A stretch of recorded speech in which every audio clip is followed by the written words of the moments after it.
चमकता सितारा, welcome to the novel mindset, जहां सोच बदलती है और जिंदगी आगे बढ़ती है। यहाँ आपको मिलेंगे कहानियाँ, मोटिवेशन और वो नॉलेज जो आपकी सोच को और मजबूत बनाएगी। तो चलिए शुरू करते हैं ये सफ़र, सिर्फ यहीं द नॉवल माइंडसेट पर। रुद्रांश की आकृति तेजी से गिरी। जैसे ही वह जमीन से टकराने वाला था, उसके शरीर में आवश्यक ऊर्जा फट गई। उसने जमीन पर भारी तरह से पैर मारा और उसका शरीर पीछे की ओर बढ़ता रहा। तुम जाना चाहते हो? क्या तुम आज जा सकते हो? आकाश में पीले वस्त्र वाले नौजवान ने ठंडेपन से चिल्लाया। वह चौंक गया और क्रोधित हो गया। मार्शल स्तर के दूसरे चरण के शिखर पर अपनी साधना और अपने आश्चर्यजनक हमले के साथ वह लगातार 2 वारों से रुद्रांश को मारने में कामयाब नहीं हुआ था। इससे उसे बेहद अपमानित महसूस हुआ। मर जाओ! पीले वस्त्र वाले नौजवान ने दोनों हाथों से तलवार पकड़ रखी थी और वार किया। एक भयानक तलवार की रोशनी सैकड़ों मीटर लंबी शून्य से गुजरी और एक पल में रुद्रांश के पास पहुंच गई। वरिष्ठ भाई दुर्योधन, मैं तुम्हारे साथ जुड़ूंगा। पीले वस्त्र वाले नौजवान के बगल में एक सफ़ेद वस्त्र वाला नौजवान था। उसने अपनी युद्ध तलवार को बाहर निकाला और उसे आगे बढ़ाया। एक बेहद तेज तलवार की ऊर्जा रुद्रांश की ओर छेद गई। इस समय रुद्रांश की पलकें झपक गईं, जैसे कि वह मृत्यु के देवता का सामना कर रहा हो। इसे रोको, इसे रोको! रुद्रांश की आंखें खून से सनी हुई थीं। उसने अपनी आवश्यक ऊर्जा को अधिकतम तक प्रसारित किया और उसके सामने 4 प्राचीन ढालें बनी। मानव मार्ग हथेली। रुद्रांश ने अपनी हथेली को लहराया और मानव मार्ग हथेली को डाला। उसके सामने एक विशाल हथेली का निशान दिखाई दिया, जिसमें हवा और अग्नि की शक्ति थी, और आगे बढ़ गया। बूम! एक पृथ्वी हिला देने वाली दहाड़ ने सेनापति परिषद के पूरे छात्रावास क्षेत्र को हिला दिया। एक के बाद एक आकृतियां छात्रावासों से बाहर निकलीं और सभी दिशाओं में भाग गईं। रुद्रांश की मानव मार्ग हथेली का निशान, प्राचीन ढाल, टूट गया। भयानक बल रुद्रांश के शरीर पर उतरा।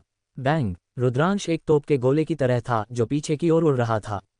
वह 2 छात्रावास भवनों से टकराया और सैकड़ों मीटर दूर उड़ गया। रुद्रांश ने जमीन पर खुद का समर्थन करने के लिए अपने लंबे भाले का इस्तेमाल किया। इससे पहले कि वह रुकता, उसने जमीन पर एक गहरी रेखा खींची। उसका शरीर कांप गया और उसने खून का एक घूंट थूका। अभी तक मरा नहीं। आकाश में दोनों नौजवान चौंक गए। मार्शल स्तर के दूसरे चरण के शिखर पर अपनी साधना और युद्ध शक्ति के साथ वे एक ही वार से एक पहले स्तर के मार्शल साधक को मार सकते थे। फिर भी रुद्रांश ने इसे सिर पर अवरुद्ध कर दिया था। वह केवल घायल था लेकिन मरा नहीं था। ये बहुत चौंकाने वाला था। मारो! दोनों नौजवानों का हत्यारा इरादा फट गया। उनकी आंखें ठंडी थीं क्योंकि वे रुद्रांश की ओर दौड़े। रुको! कुछ जोरदार दहाड़ों के साथ हवा के माध्यम से कुछ रोशनी की धाराएं बेहद तेज गति से गुजरी और एक पल में छात्रावास भवन के ऊपर आ गईं। वे सेनापति परिषद के ऋषि स्तर के साधक थे। हट जाओ! पीले वस्त्र वाले नौजवान और सफ़ेद वस्त्र वाले नौजवान बेहद दबंग थे। उन्होंने अपनी युद्ध तलवारों से वार किया और उनकी तलवार की ऊर्जा आकाश में उड़ गई। बैंग! बैंग! सेनापति परिषद के 3 ऋषि स्तर के साधक उसका मुकाबला नहीं थे और उन्हें सैकड़ों मीटर दूर फेंक दिया गया। रुको! दशखंडी शाखा बहुत ज्यादा है। तुमने सार्वजनिक रूप से मेरे सेनापति परिषद के छात्रों को मार डाला। मैं देखना चाहूंगा कि दशखंडी शाखा शाही परिवार को इसका कैसे जवाब देने जा रही है। एक कुलपति ने रुद्रांश को उत्सुकता से देखते हुए चिल्लाया। रुद्रांश अब सेनापति परिषद का अद्वितीय प्रतिभाशाली व्यक्ति था। वह भविष्य की उम्मीद था। उसे कुछ भी नहीं होना चाहिए था। हालांकि दशखंडी शाखा के दोनों नौजवान दशखंडी शाखा के स्वर्ण रैंक वाले शिष्य थे। उनकी साधना मार्शल स्तर के दूसरे चरण के शिखर पर पहुंच गई थी। इसके अलावा वे शीर्ष प्रतिभाशाली व्यक्ति थे, इसलिए उनकी युद्ध शक्ति मार्शल स्तर के तीसरे चरण में उन लोगों के साथ भी प्रतिस्पर्धा कर सकती थी। उन तीनों में सबसे मजबूत केवल मार्शल स्तर के दूसरे चरण में था। अन्य 2 केवल मार्शल स्तर के पहले चरण में थे और उसका मुकाबला बिल्कुल भी नहीं थे। स्पष्टीकरण: हमें दशखंडी शाखा को शाही परिवार के साथ क्यों निपटना चाहिए? क्या मजाक है? रुद्रांश ने दशखंडी शाखा का विरोध किया है और उनके कई प्रतिभाशाली व्यक्तियों को मार डाला है। वह मरने के योग्य है। अब मेरे रास्ते से हट जाओ या तुम सब मर जाओगे। पीले वस्त्र वाले नौजवान ने एक दबंग तरीके से चिल्लाया। सेनापति परिषद के तीनों ऋषि स्तर के साधकों के चेहरे पर बदसूरत भाव थे, लेकिन वे रुद्रांश के सामने मजबूती से खड़े थे। फुस! रुद्रांश ने खून का एक और घूंट थूका। उसने अपने लंबे भाले से जमीन पर झुका और सीधा खड़ा हो गया, आकाश की ओर देख रहा था। वे वास्तव में दशखंडी शाखा के शिष्य थे। ऐसा लग रहा था कि दशखंडी शाखा को एक कोने में मजबूर कर दिया गया था। उन्होंने वास्तव में सेनापति परिषद पर सीधे हमला करने के लिए एक स्वर्ण शिष्य को भेजा था। फिर उसकी नज़र छात्रावास की दिशा में पड़ी। वह पहले ही खंडहर में था और लगातार विलाप थे। रुद्रांश पहले हमले को चकमा देने में कामयाब रहा था, लेकिन दूसरों में ऐसा करने की क्षमता नहीं थी। उस तलवार के नीचे कम से कम 10 लोग मर गए थे और कई और घायल हो गए थे। सौभाग्य से चंदन इस दौरान कुसुम नगर में रह रहा था, नहीं तो ये खतरनाक होता। धिक्कार है। रुद्रांश ने भाले के शाफ्ट को कसकर पकड़ा, उसकी आंखें हत्यारे इरादे से भरी हुई थीं। वरिष्ठ भाई दुर्योधन, इतने बकवास की जरूरत नहीं है, बस उसे सीधे मार दो। सफेद वस्त्र वाला नौजवान और भी ठंडा था, उसकी नज़र एक तलवार की तरह तेज थी। उसने एक कदम आगे बढ़ाया और आगे बढ़ा। रुको, जल्द ही विशेषज्ञ होंगे, मर जाओ, एक ऋषि स्तर के साधक ने क्रोध में चिल्लाया और अपनी पूरी ताकत से आगे बढ़ा। अन्य 2 ऋषि स्तर के साधक भी एक जैसे थे, लेकिन वे उसका मुकाबला बिल्कुल भी नहीं थे। एक दर्जन चालों के बाद वे घायल हो गए और उन्हें पीछे हटने के लिए मजबूर किया गया। मार्शल स्तर के पहले चरण में ऋषि स्तर के साधकों में से एक ने एक हाथ भी खो दिया। तुम खुद को ज्यादा आंक रहे हो, पीले वस्त्र वाले नौजवान ने तिरस्कार में उपहास किया। अभिमानी। अचानक एक जोरदार दहाड़ हुई और दूर से एक बर्फ सफेद ब्लेड की रोशनी ने वार किया। इसने शून्य को काट दिया और एक पल में आ गया। अच्छा नहीं, मार्शल स्तर 4 चरण। दोनों नौजवानों के भाव बदल गए और उन्होंने प्रत्येक ने अपनी तलवारों से वार किया। हालांकि वे कृपाण की चमक से बह गए और उन्हें हजारों मीटर तक फेंक दिया गया। हुश, आकाश में रोशनी की कई धाराएं एक पल में आ गईं। कुल मिलाकर 3 लोग थे, 2 बूढ़े और एक नौजवान। विलास। ये नौजवान विलास था। उसे एक ऋषि स्तर के साधक की वास्तविक ऊर्जा से ढका हुआ था, यही कारण था कि वह हवा में चल सकता था। मैं यहाँ हूँ, चलो देखते हैं कि रुद्रांश को कौन मार सकता है। विलास की आंखें बिजली की तरह थीं क्योंकि उसने दशखंडी शाखा के 2 युवाओं को घूरा। 8वें राजकुमार रुद्रांश दशखंडी शाखा के खिलाफ जा रहा है। वह दशखंडी शाखा और शाही परिवार के बीच के रिश्ते को नष्ट करने की कोशिश कर रहा है। उसके पीछे के मकसद हैं, सावधान रहें, या शाही परिवार को उसके द्वारा नुकसान पहुंचाया जा सकता है। पीले वस्त्र वाले नौजवान ने ठंडेपन से कहा, तुम्हें इसकी चिंता करने की जरूरत नहीं है, मैं पता लगा लूंगा। अब सेनापति परिषद से बाहर निकलो। विलास ने एक बेहद दबंग तरीके से ठंडेपन से चिल्लाया। हरामखोर विलास, मैं तुम्हें 8वें राजकुमार कहकर शाही परिवार को चेहरा दे रहा हूं। कृतघ्न मत बनो, पीले वस्त्र वाले नौजवान ने गुस्से में कहा। ये चींटी, विलास वास्तव में उसे हटने के लिए कहने की हिम्मत करता है। वह दशखंडी शाखा का एक स्वर्ण शिष्य था, एक उच्च और शक्तिशाली व्यक्ति। 5 महान पंथों में स्वर्ण शिष्य बेहद दुर्लभ थे। उनमें से हर एक ऐसा व्यक्ति था जिसका नाम जलते हुए सूर्य साम्राज्य को हिला देता था और उनकी स्थिति सुनहरे वस्त्र वाले ऋषि स्तर के साधकों से ज्यादा कम नहीं थी। ऐसा इसलिए था क्योंकि उनमें असीमित क्षमता थी। भविष्य में सुनहरे वस्त्र वाले ऋषि स्तर के साधक बनने में उन्हें कोई समस्या नहीं होगी। और अब विलास, ये चींटी, उन्हें डांट रहा था। तो क्या हुआ अगर वह 8वां राजकुमार था? उनकी नज़रें बेहद ठंडी थीं। अगर तुम नहीं हटना चाहते तो मैं तुम्हें हटने के लिए मजबूर करूंगा। मैं तुम्हें बताता हूँ, शाही राजधानी सबके बाद शाही परिवार की शाही राजधानी है। विलास ने ठंडेपन से चिल्लाया। उसके बगल में 2 बूढ़ों ने शक्तिशाली आभाओं के साथ विस्फोट किया। एक मार्शल स्तर के 3रे चरण में था, जबकि दूसरा 4थे चरण में था। पीले वस्त्र वाले नौजवान और सफ़ेद वस्त्र वाले नौजवान ने डर का एक रूप दिखाया। अगर वह मार्शल स्तर के 3रे चरण में होता तो वे अभी भी उससे लड़ सकते थे, लेकिन 4थे चरण में अगर वे सेना में शामिल हो जाते तो भी वे उसका मुकाबला नहीं होते। अंतर बहुत बड़ा था। अच्छा 8वें राजकुमार, चलो इंतजार करते हैं और देखते हैं। पीले वस्त्र वाले नौजवान ने लगातार 3 बार अच्छा कहा, लेकिन उसकी आवाज़ बेहद उदास थी। फिर उसने रुद्रांश की ओर देखा और कहा, रुद्रांश, अगर तुम इतने सक्षम हो तो अपने बाकी जीवन के लिए सेनापति परिषद को मत छोड़ना। हम तुम्हारे लिए सेनापति परिषद के बाहर इंतजार करेंगे और देखेंगे कि शाही परिवार तुम्हें कब तक बचा सकता है। ये कहने के बाद पीले वस्त्र वाले नौजवान और सफ़ेद वस्त्र वाला नौजवान हवा पर कदम रखा और गायब हो गए। आकाश को देखकर रुद्रांश सतह पर शांत लग रहा था, लेकिन उसका दिल उथल पुथल में था। मार्शल स्तर, मुझे जल्द से जल्द मार्शल स्तर के क्षेत्र में तोड़ना होगा। अभी मैं महान महायोगी स्तर के बीच अजेय लग रहा हूँ, लेकिन जब मैं एक मजबूत मार्शल साधक का सामना करता हूँ तो यह अभी भी पर्याप्त नहीं है। जिस दिन मैं मार्शल साधक स्तर में टूटने वाला हूँ, वह तुम्हारा मरने वाला दिन होगा। रुद्रांश की आंखों में हत्यारे इरादे के साथ चमक आ गई। जल्दी करो और घायलों को बचाओ और छात्रावास को साफ करो। सेनापति परिषद के ऋषि स्तर के साधक ने अपने पुरुषों को निर्देश दिया। किनारे पर विलास की आंखें तीव्र हत्यारे इरादे और अनिच्छा से भरी हुई थीं। उस पर सार्वजनिक रूप से हमला किया गया था, कुछ इमारतों को नष्ट कर दिया गया था, 1 दर्जन से ज्यादा छात्रों को मार दिया गया था और कई और घायल हो गए थे। जहां तक उन लोगों का सवाल है जिन्हें वह लाया था, उनमें स्पष्ट रूप से दूसरे पक्ष को रहने की क्षमता थी, लेकिन वे हत्यारे को असहाय रूप से छोड़ते हुए देख सकते थे। इस अपमान ने विलास के पूरे शरीर को कांप दिया। एक लंबे समय के बाद विलास ने एक गहरी सांस ली और रुद्रांश के पास चला गया। रुद्रांश, क्या तुम्हारे घाव ठीक हैं? मैं ठीक हूँ, रुद्रांश मुस्कुराया। हालांकि उसके घाव हल्के नहीं थे, लेकिन उन्होंने उसके मूल को चोट नहीं पहुंचाई थी। उसे ठीक होने में ज्यादा समय नहीं लगेगा।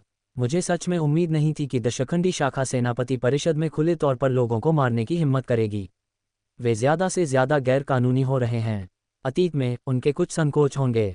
विलास ने कहा, इस बार मुझे तुम्हें धन्यवाद देना होगा। रुद्रांश ने कहा, तुम मुझे धन्यवाद क्यों दे रहे हो? रुद्रांश, मुझे आज तुमसे कुछ बात करनी है। मुझे उम्मीद नहीं थी कि अभी अभी जो हुआ उसका सामना करना पड़ेगा।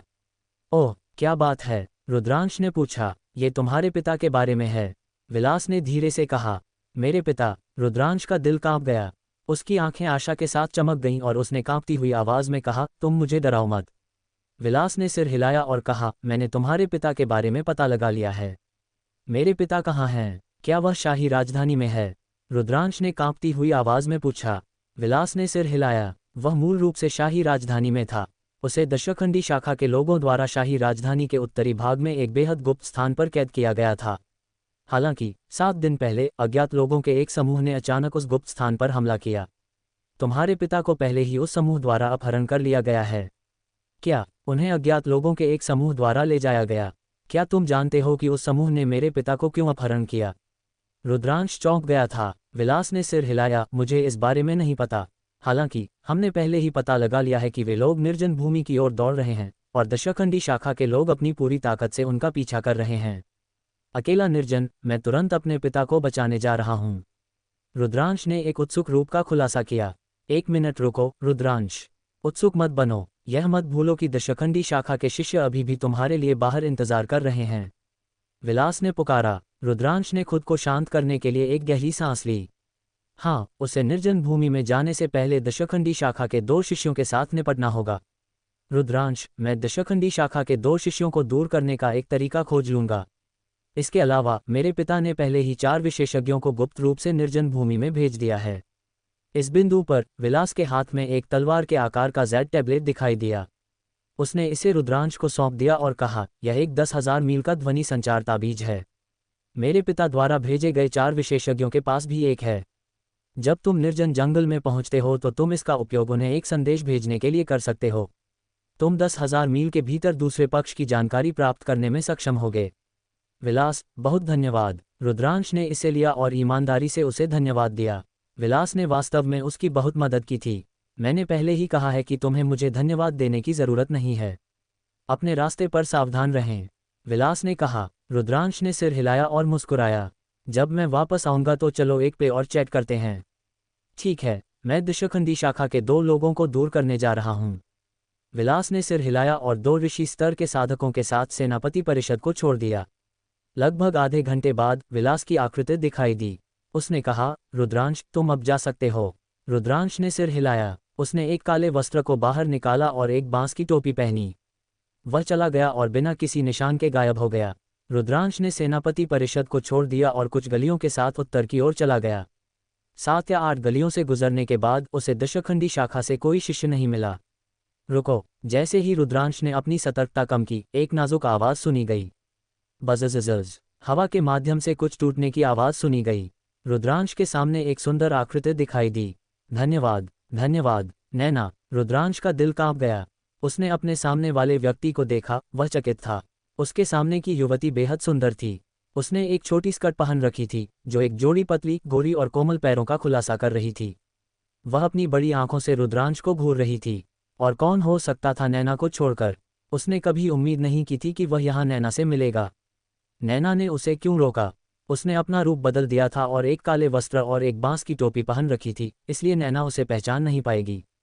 खांसी, खांसी। युवती, क्या मैं जान सकता हूं कि आप मेरे रास्ते को क्यों रोक रहे हैं? रुद्रांश ने कुछ बार खांसा और अपनी आवाज कम कर दी।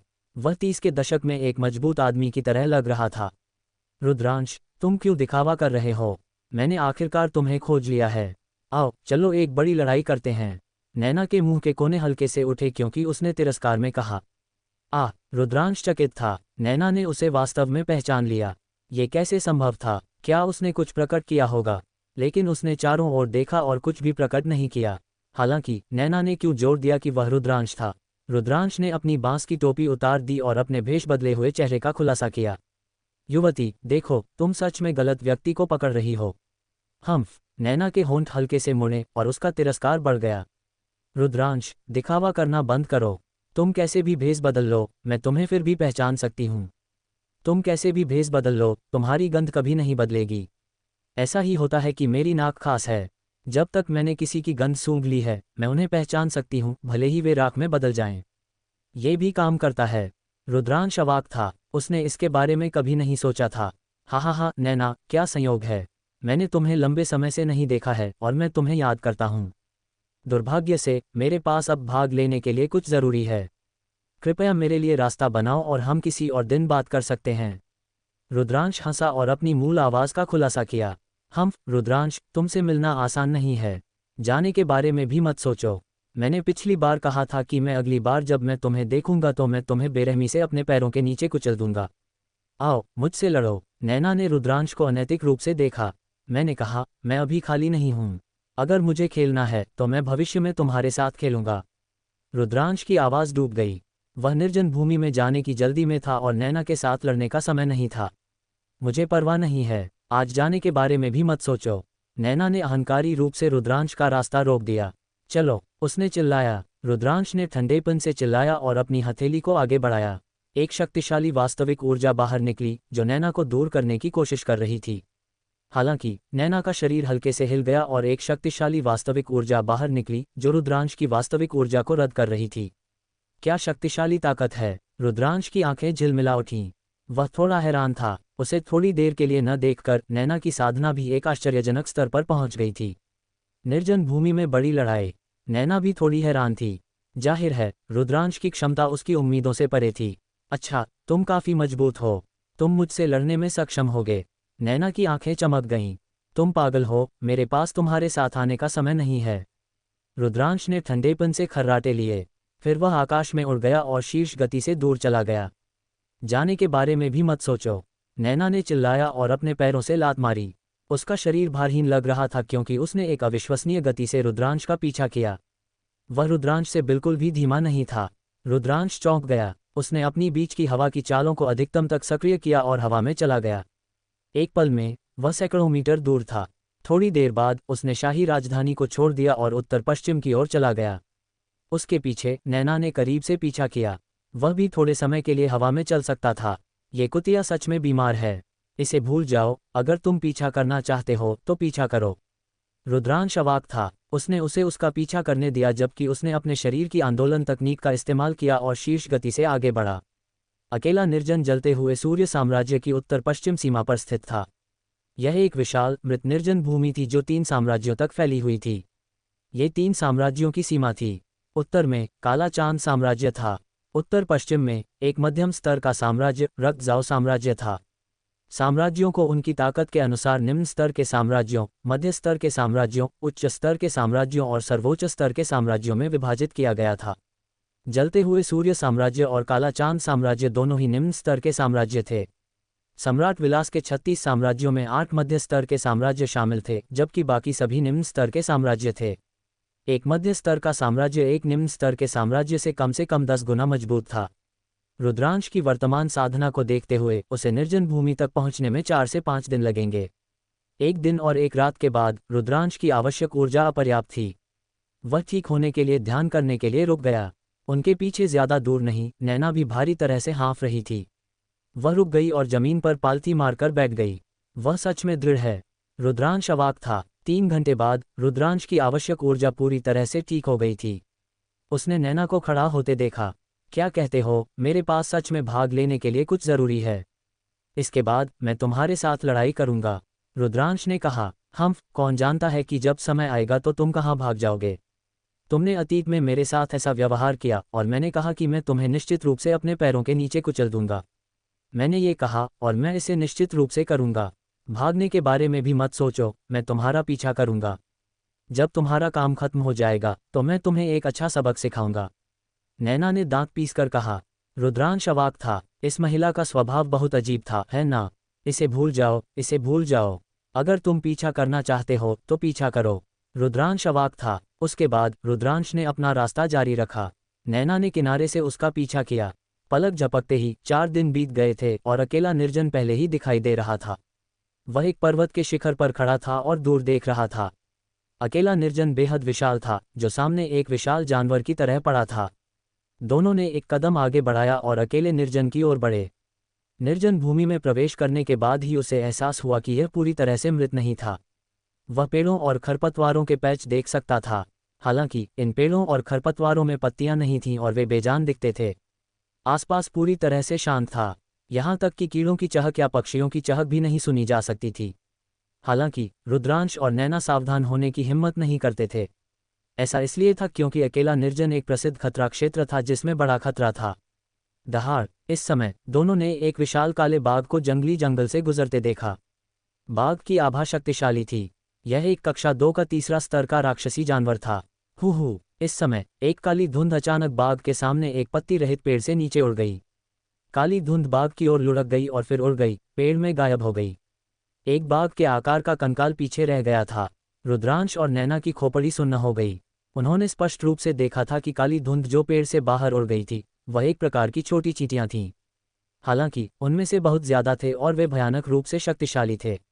विशाल बाघ, एक कक्षा 2 का तीसरा स्तर का राक्षसी जानवर, चीखने से पहले ही एक कंकाल में बदल गया था। अकेला निर्जन वास्तव में अजीब था, इसलिए उसे अतिरिक्त सावधान रहना पड़ा। दोनों आगे बढ़ते रहे और रास्ते में कोई दुर्घटना नहीं हुई। जल्द ही वे 300 मील से ज्यादा गहरे थे। बज़ज़ज़ हुश, अचानक हवा के माध्यम से कुछ टूटने की आवाज सुनी जा सकती थी। एक चमक में 8 आकृतियां रुद्रांश और दूसरे आदमी के सामने दिखाई दीं। दोनों जम गए और रुक गए। दशखंडी शाखा यहाँ व्यापार पर है। हम अस्थायी रूप से इस क्षेत्र को कमान कर रहे हैं। कृपया वापस जाओ, समूह के नेता, एक मध्यम आयु वर्ग के व्यक्ति ने कहा। उसका स्वर दबंग था। हे, निर्जन भूमि कब से दशखंडी शाखा की थी? ये पहली बार है जब मैंने इसके बारे में सुना है। रुद्रांश ने उपहास किया। अगर मैं कहता हूं कि यह हमारा है तो ये हमारा है। बच्चे, अनुचित मत बनो, नहीं तो ये जगह तुम्हारा दफन मैदान होगा। मध्यम आयु वर्ग के व्यक्ति की आंखें ठंडी हो गईं और उसके शरीर से एक हल्की हत्यारा इरादा निकला। रुद्रांश ने इस समय अपनी बांस की टोपी नहीं पहन रखी थी। ये स्पष्ट था कि दशखंडी शाखा के लोगों ने रुद्रांश को पहले नहीं देखा था और उसे नहीं पहचाना था। रुद्रांश ने दशखंडी शाखा के लोगों पर अपनी नज़र डाली। प्रमुख में मजबूत आदमी की आभा बेहद मोटी थी और वह एक पहले चरण के मार्शल साधक के क्षेत्र में था। अन्य 7 सभी 9वें चरण के महान महायोगी स्तर के साधक थे। ये स्पष्ट था कि दशखंडी शाखा ने युद्धाचार्य को पकड़ने के लिए एक बड़ी ताकत को जुटाया था। ठीक है, चलो चलते हैं, अचानक रुद्रांश ने कहा और जाने के लिए मुड़ गया। नैना की आंखें झिलमिला उठीं। बिना कुछ कहे वह मुड़ गई और रुद्रांश के साथ चली गई। उसके पीछे दशखंडी शाखा के मध्यम आयु वर्ग के व्यक्ति की आंखों में एक मजबूत हत्यारा इरादा था। ये दोनों लोग संदिग्ध हैं। मैं उन्हें जाने देने के बजाय उन्हें गलत तरीके से मार दूंगा। उन्हें मारो, मध्यम आयु वर्ग के व्यक्ति ने अपना हाथ लहराया। मारो, तुरंत 2 9वें चरण के महान महायोगी स्तर के विशेषज्ञों ने अपनी तलवारें निकाली और रुद्रांश और नैना की ओर दौड़े। वह बेहद तेज था और तुरंत उन दोनों के पीछे दिखाई दिया। चौड़ी युद्ध तलवार ने उनके सिर पर वार किया। हालांकि रुद्रांश और नैना अचानक मुड़ गए। रुद्रांश ने अपना हाथ लहराया और एक लंबा भाला दिखाई दिया। इसने 9वें चरण के महान महायोगी स्तर के साधक को छेद दिया जो उसकी ओर बढ़ रहा था। नैना की उंगलियों के एक छींक के साथ आदमी का सिर हवा में ऊंचा उड़ गया और खून हर जगह फैल गया। रुद्रांश थोड़ा हैरान था। वह बता सकता था कि नैना की साधना पहले ही 9वें चरण के महान महायोगी स्तर के क्षेत्र में पहुंच गई थी। ऐसा लग रहा था कि नैना को इस दौरान किसी तरह का अच्छा मौका मिला था, नहीं तो उसकी साधना इतनी जल्दी नहीं सुधरती। यह उसके आत्मा भक्षण रक्त वंश के कारण था कि उसकी साधना आधार आसमान छू गया था। हालांकि नैना के पास आत्मा भक्षण रक्त वंश नहीं था, फिर भी उसकी साधना प्रगति उसकी तुलना में धीमी नहीं थी। ये वास्तव में चौंकाने वाला था। मुझे पता था कि तुम ऐसा करोगे। रुद्रांश ने दशखंडी शाखा के शेष लोगों की ओर ठंडेपन से देखा। एक पल में 2 विशेषज्ञ मारे गए, जिससे मध्यम आयु वर्ग के व्यक्ति और अन्य लोग चकित हो गए। फिर उन्होंने क्रोध में दहाड़ा, तुम मेरे दशखंडी शाखा के शिष्यों को मारने की हिम्मत करते हो? तुम मौत को खोज रहे हो? मारो, उन्हें मारो। मध्यम आयु वर्ग के व्यक्ति ने एक भयानक आभा को निकाला क्योंकि वह रुद्रांश की ओर बढ़ा। शेष 5 9वें चरण के महान महायोगी स्तर के मार्शल कलाकार नैना की ओर बढ़े। मार्शल स्तर का पहला स्तर। मेरी ताकत का परीक्षण करने का यह एक अच्छा समय है। रुद्रांश की आंखें लड़ने की भावना से भरी हुई थीं। उसने अपने लंबे भले को हिलाया और अपने प्रतिद्वंद्वी की ओर बढ़ा। एकांत साधना के इस दौरान उसने बहुत कुछ हासिल किया था। उसकी युद्ध शक्ति तेजी से बढ़ी थी और उसे नहीं पता था कि वह किस स्तर पर पहुंच गया था। उसने पहले 2 बार लड़ाई लड़ी थी। पहली बार एक शिखर 9वें चरण के महान महायोगी स्तर के साधक के खिलाफ था और दूसरी बार एक शिखर 2वें चरण के मार्शल साधक के खिलाफ था। पहली बार बहुत कमजोर था और दूसरी बार बहुत मजबूत था। ये रुद्रांश की युद्ध शक्ति का एक अच्छा परीक्षण नहीं था। यह एक पहले चरण का मार्शल साधक स्तर बिल्कुल सही था। सिर्फ एक महान महायोगी स्तर का साधक मुझसे लड़ने की हिम्मत करता है। मर जाओ, मध्यम आयु वर्ग के मार्शल साधक ने उपहास किया। उसकी राय में रुद्रांश खुद को ज्यादा आंक रहा था और मौत को दावत दे रहा था। बज़ज़ज़, मध्यम आयु वर्ग के मार्शल साधक की युद्ध तलवार रुद्रांश के सिर पर थी। वह एक ही वार से रुद्रांश का सिर काटना चाहता था। बज़ज़ज़, हुश, रुद्रांश का लंबा भाला कांप गया और फिर से छेद गया। एक चमकदार भाले की चमक आगे की ओर छेद गई। भाले की चमक और मध्यम आयु वर्ग के मार्शल साधक की तलवार टकराए। एक पल में मध्यम आयु वर्ग के मार्शल साधक का भाव नाटकीय रूप से बदल गया। बूम, एक बेहद तेज और शक्तिशाली बल की लहर मध्यम आयु वर्ग के मार्शल साधक की ओर बढ़ गई। मध्यम आयु वर्ग के मार्शल साधक का शरीर कांप गया और वह तेजी से पीछे हट गया। वह जंगल में दर्जनों मीटर तक पीछे फिसल गया, जिससे जमीन पर एक गहरी खाई बन गई। एक महान महायोगी स्तर के साधक के पास इतनी शक्तिशाली ताकत कैसे हो सकती है? मध्यम आयु वर्ग के मार्शल साधक ने अपने दिल में दहाड़ा, तो ये तुम्हारी ताकत है, यह ज्यादा महान नहीं है, मारो। रुद्रांश ने अपनी बंदूक उठाई और दूसरे पक्ष पर हमला किया। लंबे भाले ने वार किया और चकाचौंध करने वाले भाले की चमक की किरणें फट गईं। मध्यम आयु वर्ग के मार्शल साधक ने अपनी पूरी कोशिश की, लेकिन वह अभी भी कोई मुकाबला नहीं था। 6 चालों के बाद वह रुद्रांश के भाले से मारा गया और एक चीख के साथ उड़ गया। बज़ज़ज़, रुद्रांश ने उसका पीछा किया और अपने लंबे भाले को ऊपर से नीचे गिरा दिया। बैंग, मध्यम आयु वर्ग के मार्शल साधक ने फिर से चीख निकाली। उसके शरीर को जमीन में तोड़ दिया गया, जिससे एक विशाल गड्ढा बन गया। वह गड्ढे में लेट गया और खून थूकता रहा। वह हिल नहीं सकता था। एक चमक में नैना उसके बगल में दिखाई दी। ये स्पष्ट था कि उसने पहले ही 5 9वें चरण के महान महायोगी स्तर के योद्धाओं का ध्यान रखा था।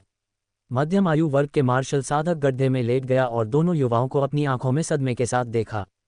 ये नौजवान कहाँ से निकला? वह बहुत भयानक था और उसकी युद्ध शक्ति बस चौंकाने वाली थी।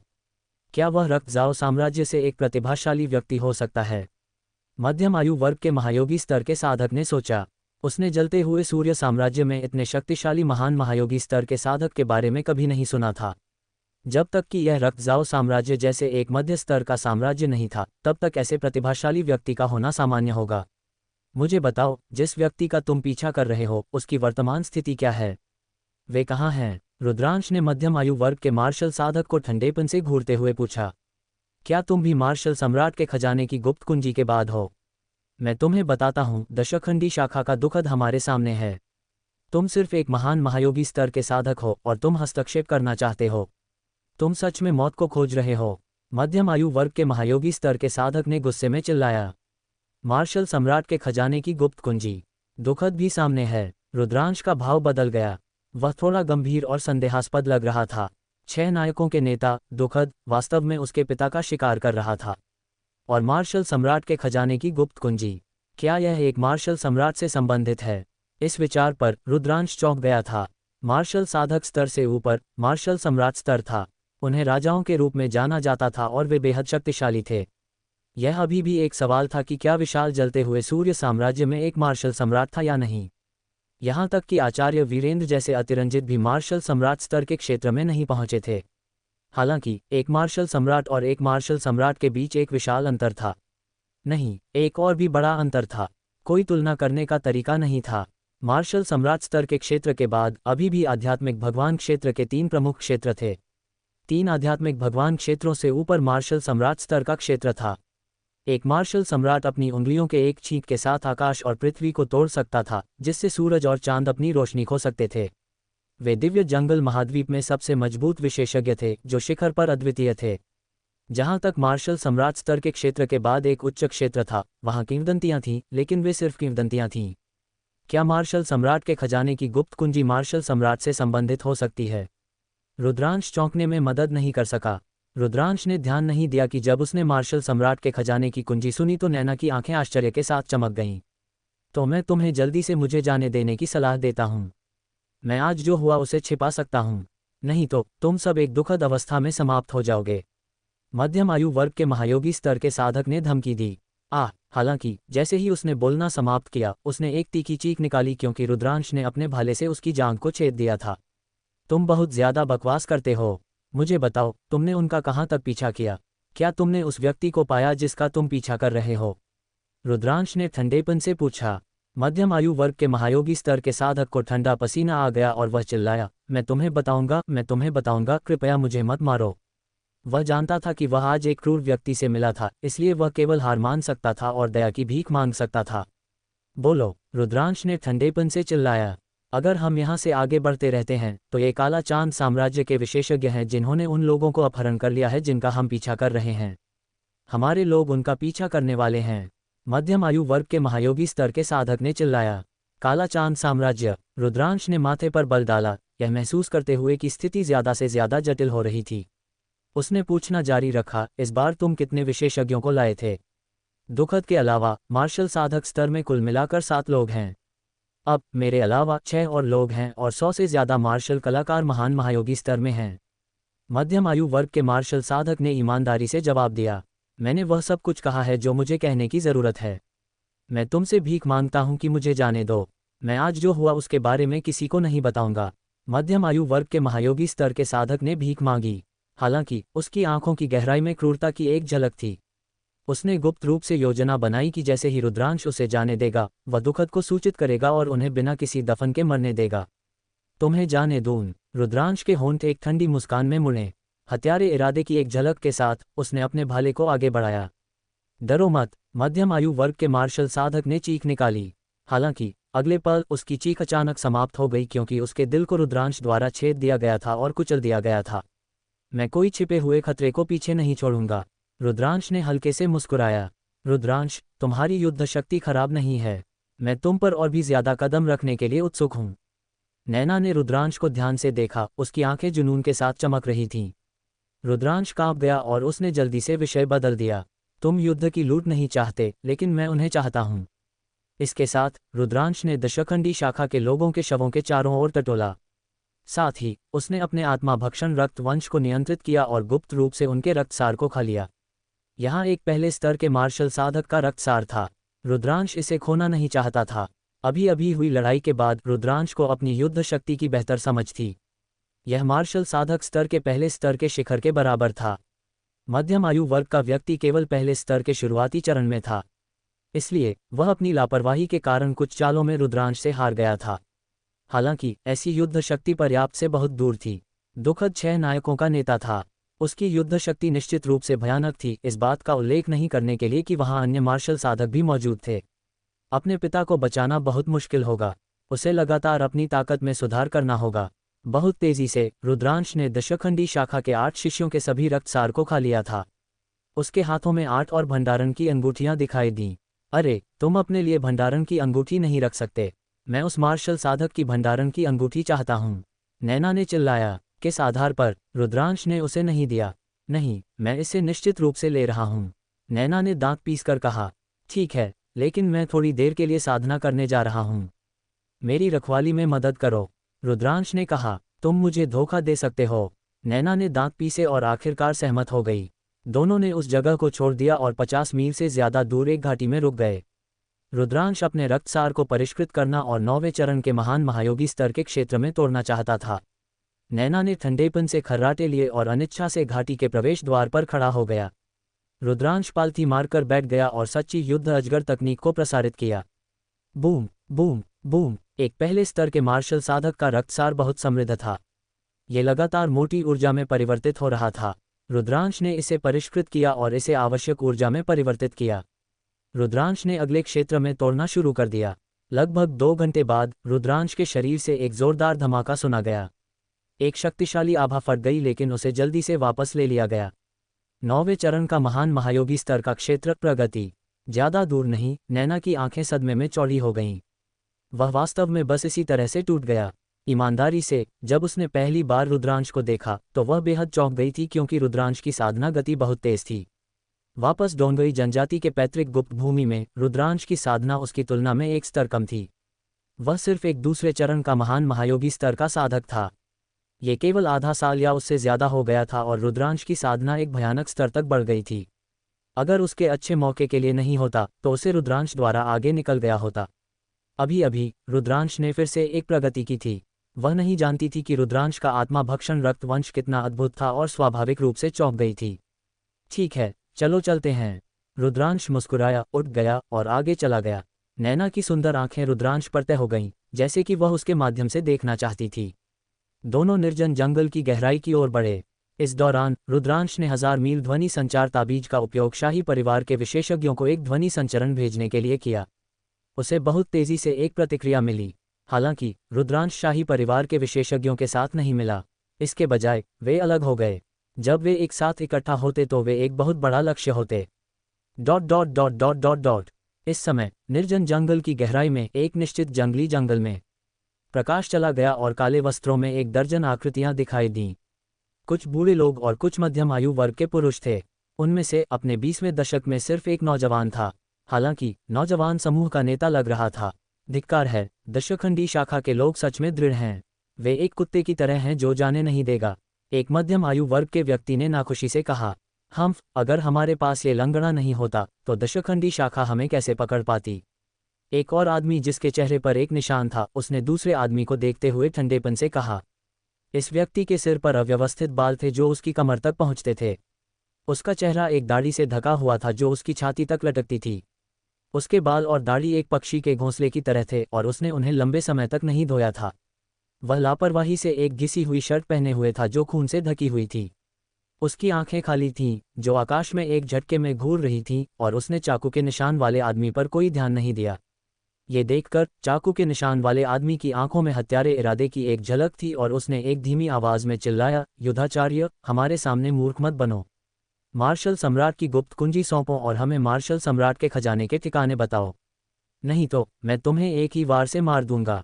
ये गंदा और अव्यवस्थित आदमी वास्तव में युद्धाचार्य था, रुद्रांश के पिता जो 8 साल से ज्यादा समय से गायब हो गए थे।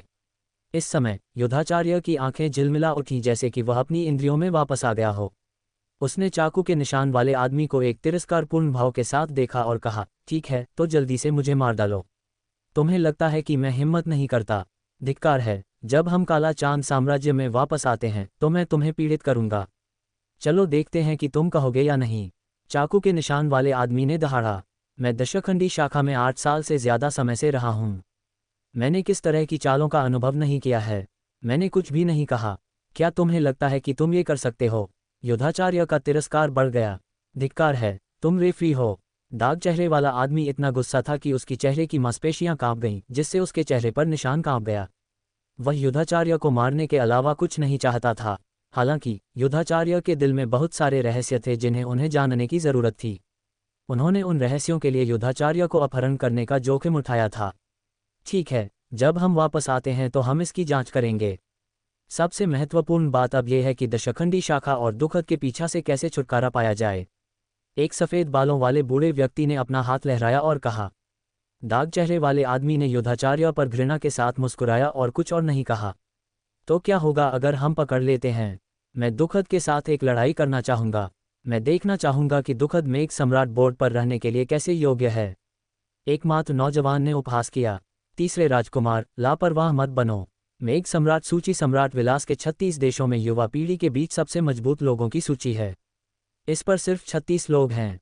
दुखद 36वें स्थान पर है, जिसका मतलब है कि उसकी ताकत पूरी तरह से भयानक है। हम उसे कम नहीं आंक सकते। सफेद बालों वाले बूढ़े व्यक्ति ने चेतावनी दी। हालांकि नौजवान बस मुस्कुराया, जाहिर तौर पर बहुत चिंतित नहीं था। चलो जल्दी करें और इस जगह को छोड़ दें, सफेद बालों वाले बूढ़े व्यक्ति ने कहा। चलो, क्या तुम अब तलाक ले सकते हो? अचानक आकाश से एक ठंडी चीख आई। इंद्रधनुष की रोशनी की एक किरण ने नेतृत्व किया और ऊपर की ओर बढ़ी। उसके बाद इंद्रधनुष की रोशनी की 6 और किरणें थीं। सफेद बालों वाले बूढ़े व्यक्ति का भाव बदल गया और वह डर में चिल्लाया, दुखद, ये बुरा है। चलो चलते हैं, कोई भी नहीं जा सकता। उसके सामने इंद्रधनुष की रोशनी से एक ठंडी आवाज आई। हुश! एक अतुलनीय रूप से चमकदार तलवार की रोशनी बाहर उड़ गई, जो काला चांद साम्राज्य के लोगों की ओर बढ़ रही थी। दुखद, मैं तुमसे लड़ूंगा। काला चांद साम्राज्य के तीसरे राजकुमार ने एक लंबी दहाड़ निकाली। अपने हाथ की एक लहर के साथ एक गोल आकार का हथियार जो एक उज्ज्वल चांद की तरह लग रहा था दिखाई दिया। पहिया मुड़ गया और तलवार की ऊर्जा की ओर एक भयानक तेज रोशनी को काट दिया। बूम! एक बहरा करने वाले धमाके के साथ जमीन पर 100 मीटर लंबी खाई दिखाई दी क्योंकि दोनों पुरुषों के हमले भर गए। बज़ज़ज़! अंतरिक्ष चला गया और हवा में एक लंबा और पतला आंकड़ा दिखाई दिया। वह लगभग 25 या 26 साल का था, एक ठंडे और सुंदर चेहरे के साथ, एक तेज तलवार की तरह। उसका लंबा तलवारबाज का वस्त्र हवा में फड़फड़ाता था। ये दुखद था, जलते हुए सूर्य के 6 नायकों का नेता। वह पूरे मेघराजा पर्वत श्रृंखला में एक प्रसिद्ध प्रतिभाशाली व्यक्ति था और मेघराजा सूची में स्थान पर था। यिन नैना, तो ये तुम लोग हो? दुखद ने भीड़ में अपनी नज़र डालते हुए कहा। हाँ, दुखद, तुम अपने लिए सभी अच्छे भाग्य को लेने की कोशिश कर रहे हो। मैं, यिन नैना, उसे अनुमति नहीं दूंगा। काला चांद साम्राज्य के तीसरे राजकुमार यिन नैना हंसे। कोई भी जो मेरी चीज़ों को छूने की हिम्मत करता है वह सिर्फ मर सकता है। जैसे ही मरना शब्द बोला गया, दुखद ने अपनी चाल चली। क्रिस्टल क्लियर तलवार ऊर्जा की एक किरण आकाश में उड़ गई। उसका पूरा शरीर तलवार ऊर्जा के साथ मिल गया क्योंकि वह यिन नैना की ओर बढ़ गया। दुखद, मैं देखना चाहूंगा कि तुम आज मेघ सम्राट बोर्ड में कैसे प्रवेश करने में कामयाब रहे। यिन नैना ने एक लंबी चीख निकाली क्योंकि उसने दुखद को लड़ाई में उलझा दिया। वे दोनों मंजीत और दूसरों की तुलना में बहुत ज्यादा मजबूत थे और उनकी लड़ाई ने आकाश और पृथ्वी को हिला दिया। Boom boom! दोनों आकाश में लड़े जैसे कि रोशनी की दो धाराएं लगातार आदान प्रदान कर रही थीं। पलक झपकते ही उनकी लड़ाई निर्जन जंगल की गहराई तक पहुंच गई थी और वे गायब हो गए। मारो! इस समय दशखंडी शाखा के मार्शल साधक भी आ गए थे और काला चांद साम्राज्य के लोगों की ओर बढ़ रहे थे। ये दृश्य एक अराजक लड़ाई में था। जल्द ही दशखंडी शाखा के महान महायोगी स्तर के साधक आ गए, जिससे दृश्य और भी ज्यादा अराजक हो गया। सावधान रहें, युद्धाचार्य को मत मारो, दशखंडी शाखा के एक ऋषि स्तर के साधक ने चिल्लाया। दोनों पक्षों के बीच बड़ी लड़ाई का उद्देश्य युद्धाचार्य के लिए लड़ना था, इसलिए उन्होंने लड़ाई के दौरान युद्धाचार्य से परहेज किया। डर था कि वे उसे गलती से मार देंगे और उनके सभी प्रयास व्यर्थ हो जाएंगे। दोनों पक्षों के बीच लड़ाई बेहद तीव्र थी, लेकिन युद्धाचार्य को किनारे पर छोड़ दिया गया था। रुद्रांश और नैना पूरी गति से यात्रा कर रहे थे। अचानक दोनों ने अपने सामने एक हिंसक विस्फोट सुना। एक बड़ी लड़ाई है। क्या ये हो सकता है कि दशखंडी शाखा के लोग पहले ही मेरे पिता तक पहुंच गए हों? चलो चलते हैं। रुद्रांश का भाव हल्के से बदल गया और वह शीर्ष गति से युद्ध के मैदान की ओर दौड़ा। पिता और पुत्र अंततः फिर से मिलते हैं। नैना ने करीब से पीछा किया। उन दोनों के लिए कुछ मील की दूरी पलक झपकते ही कवर हो गई थी। युद्ध के मैदान से 1000 मीटर दूर दोनों चट्टानों के ढेर में छिप गए और दूर से देखा। रुद्रांश ने एक झलक में अव्यवस्थित बालों वाली आकृति देखी। पिता! रुद्रांश का दिल कांप गया। हालांकि उन्होंने एक दूसरे को 8 साल से ज्यादा समय से नहीं देखा था। हालांकि युद्धाचार्य के बाल और दाढ़ी अव्यवस्थित थे और वह फटे हुए कपड़े पहने हुए थे, रुद्रांश उसे एक ही झलक में पहचान सकता था। ये व्यक्ति उसका पिता था, युद्धाचार्य। धिक्कार है दशखंडी शाखा, उन्होंने वास्तव में मेरे पिता को इस तरह से प्रताड़ित किया। रुद्रांश की आंखें हत्यारे इरादे से भरी हुई थीं। मैं अपने पिता को कैसे बचा सकता हूँ? उसके बाद रुद्रांश ने सोचना शुरू कर दिया। दशखंडी शाखा और काला चांद साम्राज्य में कुल मिलाकर 10 से ज्यादा मार्शल साधक स्तर के विशेषज्ञ थे।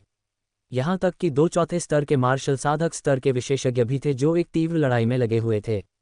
इतने सारे शक्तिशाली लोगों से युद्धाचार्य को बचाना बस असंभव था। करीब जाना असंभव था। जैसे ही वह करीब आता, उसे खोज लिया जाएगा। इसके अलावा अगर वे करीब आ सकते हैं तो क्या वे युद्धाचार्य को बिना आवाज किए दूर नहीं ले जा सकते थे? जैसे ही उन्हें खोज लिया जाएगा, उन्हें 2 पक्षों के पीछा का सामना करना पड़ेगा। इस तरह के एक शक्तिशाली बल के चेहरे में केवल मौत ही एकमात्र परिणाम होगा। हम क्या करते हैं? रुद्रांश उत्सुकता से सोच रहा था। 8 साल से ज्यादा समय के बाद उसने आखिरकार अपने पिता को खोज लिया था। वह अब ज्यादा दूर नहीं था, लेकिन वह उसे नहीं बचा सकता था। इस समय रुद्रांश खुद से बहुत नफरत करता था। वह खुद से बहुत कमजोर होने के लिए नफरत करता था। मैं तुम्हारे पिता को बचा सकता हूँ।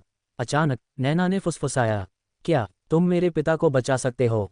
सच में? रुद्रांश चौंक गया और पूछा। बेशक ये सच है। ये तुम पर निर्भर करता है कि तुम इसे मानते हो या नहीं। नैना ने उस पर अपनी आंखें घुमाईं।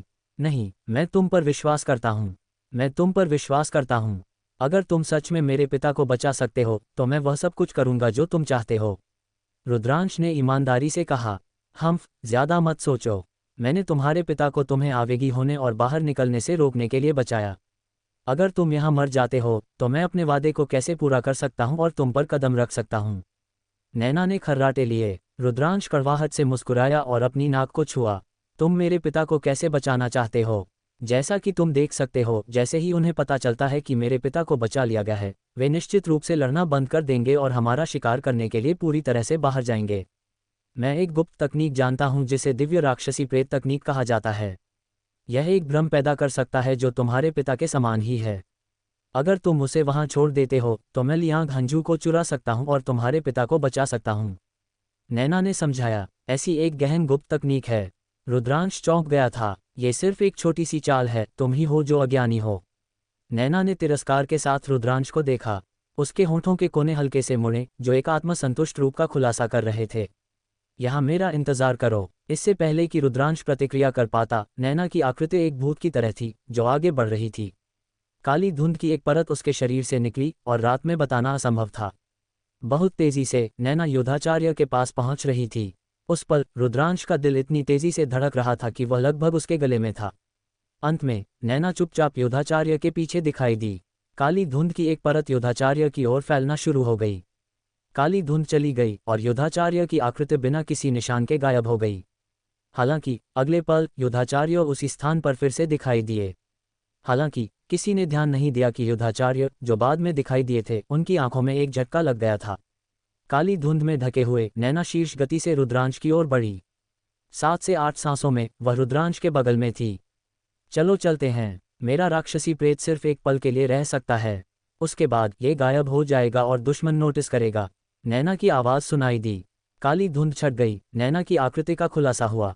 एक और आकृति थी। योधाचार्य को छोड़कर कौन हो सकता था? चलो चलते हैं। अपने दिल में उत्साह को दबाते हुए रुद्रांश ने योधाचार्य को खींचा और नैना के साथ जंगली जंगल से बाहर निकलने के लिए उठने वाली चालों का उपयोग किया। अब याद करने का समय नहीं था। उन्हें पहले इस जगह को छोड़ना होगा। साथ ही रुद्रांश ने 1000 मील ध्वनि संचार ताबीज के माध्यम से शाही परिवार के विशेषज्ञों को एक संदेश भेजा। दोनों बेहद तेज थे। अंधेरी रात में नग्न आंखों से उनकी आकृतियों को देखना लगभग असंभव था। आधे घंटे बाद वे पहले से ही 200 मील दूर थे और एक छिपी हुई पहाड़ की धारा में रुक गए। रुद्रांश ने इस पहाड़ की धारा को संयोग से खोज लिया था जब वह आया था। ये बेहद अच्छी तरह से छिपा हुआ था। संदेश जो उसने शाही परिवार के विशेषज्ञों को भेजा था वह यहाँ मिलने के लिए था। सबके बाद रुद्रांश और नैना मार्शल साधक स्तर के साधक नहीं थे और उड़ नहीं सकते थे। अगर वे योधाचार्य के साथ यात्रा करना जारी रखते हैं तो दशखंडी शाखा के मार्शल साधकों को पकड़ने में ज्यादा समय नहीं लगेगा। केवल शाही परिवार की शक्ति को उधार लेकर ही वह योधाचार्य को बचा सकता था। तुम दोनों इतने युवा हो, क्या तुम भी मार्शल सम्राट की कुंजी के लिए यहाँ हो? मैं तुम दोनों को इस विचार को छोड़ने की सलाह देता हूँ। दुखद ने सभी प्रकार के तरीकों का इस्तेमाल किया है, लेकिन वह अभी भी सफल नहीं हुआ। ये तुम दोनों के लिए भी एक जैसा है। इस समय योधाचार्य ने रुद्रांश और नैना को देखा और उदासीनता से कहा। हालांकि नैना और न ही रुद्रांश ने कुछ भी कहा। उन्होंने बस योधाचार्य को खाली घूर दिया। धीरे धीरे रुद्रांश की आंखों के कोनों में आंसू भर आए। उसने धीरे से कहा, पिता। योधाचार्य का शरीर अचानक कांप गया। उसकी मूल रूप से बेजान आंखें तुरंत चमक गईं क्योंकि उसने रुद्रांश पर घूर दिया। तुमने अभी अभी मुझे क्या कहा? पिता, मैं मंगल हूँ, पिता। रुद्रांश ने अपना हाथ बढ़ाया और अपना चेहरा पोंछा, जिससे उसका नाजुक और सुंदर चेहरा सामने आया। वह अपने मूल रूप में वापस आ गया था। रुद्रांश के चेहरे को देखकर योधाचार्य का शरीर हिंसक रूप से कांपना शुरू कर दिया। 8 साल से ज्यादा समय पहले रुद्रांश 10 साल से कम उम्र का था। अपने कमजोर और बीमार शरीर के अलावा उसका रूप और व्यवहार अब से बहुत अलग था। हालांकि उसके चेहरे की रूपरेखा नहीं बदलेगी। इसके अलावा पिता और पुत्र के बीच की भावना गायब नहीं होगी। योधाचार्य ने तुरंत रुद्रांश को पहचान लिया। मंगल, ये सच में तुम हो? ये सच में तुम हो? मैं सपना नहीं देख रहा हूँ, है ना? योधाचार्य की आवाज कांप गई क्योंकि उसने रुद्रांश को घूर दिया। वह अपने मुंह के नीचे बड़बड़ाता रहा। उसकी आंखें आश्चर्य और अविश्वास से भरी हुई थीं। उसने कभी सपना नहीं देखा था कि वह यहाँ रुद्रांश से मिलेगा। पिता, यह मैं हूँ। मंगल आपको बचाने आया है। रुद्रांश की नाक खट्टी महसूस हुई और उसकी आंखें आंसू से भर गईं। हाँ, मंगल, आसमान की आंखें हैं। मुझे विश्वास नहीं हो रहा है कि मैं अपने जीवन काल में मंगल से फिर से मिलूंगा। मैं बिना किसी पछतावे के मर सकता हूँ। योधाचार्य ने एक लंबी आह निकाली क्योंकि आंसू उसके चेहरे से बहते रहे। एक आदमी आसानी से आंसू नहीं बहाता है, लेकिन ये दुखी होने का समय नहीं था। मंगल, तुम पलक झपकते ही बहुत बड़े हो गए हो। मुझे तुम्हें अच्छी तरह से देखने दो। योधाचार्य ने अपने हाथ रुद्रांश के कंधों पर रखे और उसे ध्यान से देखा। मंगल, तुम आखिरकार साधना करने में सक्षम हो और तुम एक अविश्वसनीय विशेषज्ञ भी बन गए हो। योधाचार्य का चेहरा मुस्कान से भर गया था। पिता, तुम्हारा साधना स्तर, ये तब तक नहीं था जब तक कि रुद्रांश ने महसूस नहीं किया कि योधाचार्य के शरीर पर वास्तविक ऊर्जा का एक भी उतार चढ़ाव नहीं था। उसका शरीर कमजोर था और उसका रक्त ऊर्जा कम था। वह एक साधारण व्यक्ति से भी ज्यादा कमजोर था। मेरी साधना बहुत पहले ही अपंग हो गई है। योधाचार्य ने हंसा। अपंग? किसने? पिता, क्या दशखंडी शाखा के लोगों ने ये किया? धिक्कार है, धिक्कार है। रुद्रांश की आंखें खून से सनी हुई थीं और उसके शरीर से एक तेज हत्यारा इरादा निकला। मंगल, लापरवाह मत बनो। हमारे लिए मिलना पहले से ही एक आशीर्वाद है। दशखंडी शाखा बहुत शक्तिशाली है। चलो बस इसके बारे में भूल जाते हैं। योधाचार्य ने कहा। हालांकि रुद्रांश का दिल मुड़ रहा था। वह जानता था कि योधाचार्य अपनी सुरक्षा के बारे में चिंतित था। वह डरता था कि वह जल्दबाजी में काम करेगा और दशखंडी शाखा के खिलाफ जाएगा। पिता, ये कौन है? क्या ये पूरी दशखंडी शाखा है या कोई और? मास्टरमाइंड कौन है? रुद्रांश ने पूछा। एक आदमी होने के नाते वह बदला न ले तो क्या वह एक आदमी कहलाएगा? जिन लोगों को वह नुकसान पहुंचाना चाहता था वे योधाचार्य से 10 गुना नहीं 100 गुना ज्यादा दयनीय स्थिति में पहुंच जाएंगे। योधाचार्य ने कुछ पल के लिए खुद से बुदबुदाया, फिर कहा, मंगल, मैं तुम्हें बता सकता हूं, लेकिन तुम्हें जल्दबाजी नहीं करनी चाहिए। ये व्यक्ति ऐसा नहीं है जिसे तुम हरा सकते हो। मुझसे वादा करो और मैं तुम्हें बताऊंगा। पिता, मैं आपसे वादा करता हूं कि मैं पर्याप्त शक्तिशाली होने से पहले नहीं मरूंगा। रुद्रांश ने कहा। ठीक है, तो मैं तुम्हें बताऊंगा। ये व्यक्ति अभिनव है। इस क्षण बज़ज़ज़ हवा के माध्यम से कुछ टूटने की आवाज सुनी जा सकती थी। 4 आकृतियां पहाड़ की धारा से अंदर चली गईं। ये चारों सफेद बालों वाले बूढ़े व्यक्ति थे और उनके शरीर पर आभा बेहद मजबूत थी। वे सभी मार्शल साधक स्तर के ऊपर के विशेषज्ञ थे। रुद्रांश की आंखें झिलमिला उठीं और उसके हाथ में एक 10,000 मील का ध्वनि संचार ताबीज दिखाई दिया। एक छोटा, मोटा, भूरे रंग के लिनन के कपड़ों में बूढ़ा व्यक्ति मुस्कुराया क्योंकि उसके हाथ में एक ध्वनि संचार ताबीज दिखाई दिया। युवा गुरु सूर्यमेघ, मैंने तुम्हारे बारे में बहुत सुना है। मैंने नहीं सोचा था कि तुम दुखद की आंखों से अपने पिता को बचाने में सक्षम हो जाओगे। तुम सच में प्रशंसनीय हो। छोटे और मोटे बूढ़े व्यक्ति ने अपने हाथ जोड़े। वरिष्ठ बहुत विनम्र हैं। मैं बस भाग्यशाली था। इस बार हमें शाही राजधानी वापस भेजने के लिए वरिष्ठ को परेशान करना होगा। रुद्रांश ने अपने हाथ जोड़े और कहा, आपका स्वागत है। ये सिर्फ एक छोटी सी बात है। चलो समय बर्बाद न करें। जितना जल्दी हो सके चलते हैं। अगर दशखंडी शाखा के लोग हमें यहाँ पाते हैं तो हम मुसीबत में होंगे। छोटे मोटे बूढ़े ने कहा। रुद्रांश ने सिर हिलाया। इस क्षण हुश दूर आकाश में हवा के माध्यम से कुछ उड़ने की आवाज सुनी जा सकती थी। कुछ आकृतियां आकाश में छाईं और तुरंत दूरी में गायब हो गईं। रुद्रांश स्पष्ट रूप से देख सकता था कि वे आकृतियां दशखंडी शाखा के मार्शल साधक थे। दशखंडी शाखा बहुत तेज है। छोटे मोटे बूढ़े का भाव बहुत बदल गया। रुद्रांश का चेहरा उदास हो गया। ये पहाड़ की धारा बहुत अच्छी तरह से छिपी हुई थी और यह झाड़ियों और खरपतवारों से घिरी हुई थी, इसलिए दशखंडी शाखा के लोगों ने इसे अभी अभी नोटिस नहीं किया था। हालांकि जैसे जैसे समय बीतता गया वे निश्चित रूप से इसे नोटिस करेंगे। हम क्या करते हैं? अगर हम इस तरह से बाहर जाते हैं तो हम निश्चित रूप से खोजे जाएंगे। अगर दुखद आता है तो हम उसकी बराबरी नहीं कर पाएंगे, भले ही हम एकजुट हो जाएं। दूसरे बूढ़े व्यक्ति ने एक गंभीर भाव के साथ कहा, वरिष्ठों, मुझे मंगल और दूसरों को दूर ले जाने के लिए तुम्हें परेशान करना होगा। दुखद और अन्य लोग मुझे चाहते हैं। मैं जाकर उन्हें दूर खींचूंगा। योधाचार्य ने कहा। नहीं पिता, आपको बचाना आसान नहीं था। मैं आपको दुखद और दूसरों के हाथों में कैसे गिरने दे सकता हूँ? रुद्रांश ने दृढ़ता से कहा। अगर उसे मरना भी पड़े तो भी वह योधाचार्य को दशखंडी शाखा के हाथों में गिरने और पीड़ित होने नहीं देगा। अपने हाथ की एक लहर के साथ आवश्यक ऊर्जा उमड़ गई और योधाचार्य के फटे हुए कपड़े रुद्रांश के हाथों में आ गए। मंगल, तुम नहीं कर सकते। योधाचार्य का भाव बदल गया। अन्य लोगों के भाव भी बदल गए। वरिष्ठों, मैं बाहर जाऊंगा और उन्हें दूर खींचूंगा। आप लोग मेरे पिता को शाही राजधानी वापस ले जाएं और उन्हें उनके महामहिम 8वें राजकुमार को सौंप दें। रुद्रांश ने कुछ बूढ़ों से कहा। मंगल, तुम यह नहीं कर सकते। मैं सहमत नहीं हूँ। योधाचार्य ने एक गहरी दहाड़ निकाली। रुद्रांश मुस्कुराया। पिता, चिंता न करें। मंगल ठीक रहेगा। हम शाही राजधानी में फिर से मिलेंगे। रुको, मैं तुम्हारे साथ जाऊंगी। नैना ने अचानक कहा। तुम आ रही हो? रुद्रांश ने नैना को देखा। ज्यादा मत सोचो। मुझे बस डर है कि अगर तुम मर जाते हो तो मैं अपने वादे को पूरा नहीं कर पाऊंगी। इसके अलावा तुम अकेले दशखंडी शाखा के लोगों को कैसे दूर खींचोगे? यह मत भूलो कि तुम्हारे पिता की साधना अपंग हो गई है। अगर तुम बहुत तेज दौड़ते हो तो तुम तुरंत उजागर नहीं होगे। मैं तुम्हें दूर ले जाऊंगी। नैना ने मुंह बनाया। ठीक है, चलो ऐसा करते हैं। मैं तुम्हारा एक एहसानमंद हूँ। रुद्रांश ने कहा। आह, कौन तुम्हारा एहसान चाहता है? नैना ने तिरस्कार में मुंह बनाया। पिता, अपना ख्याल रखना। ये कहने के बाद रुद्रांश बाहर निकलने वाला था। मंगल, तुम नहीं कर सकते।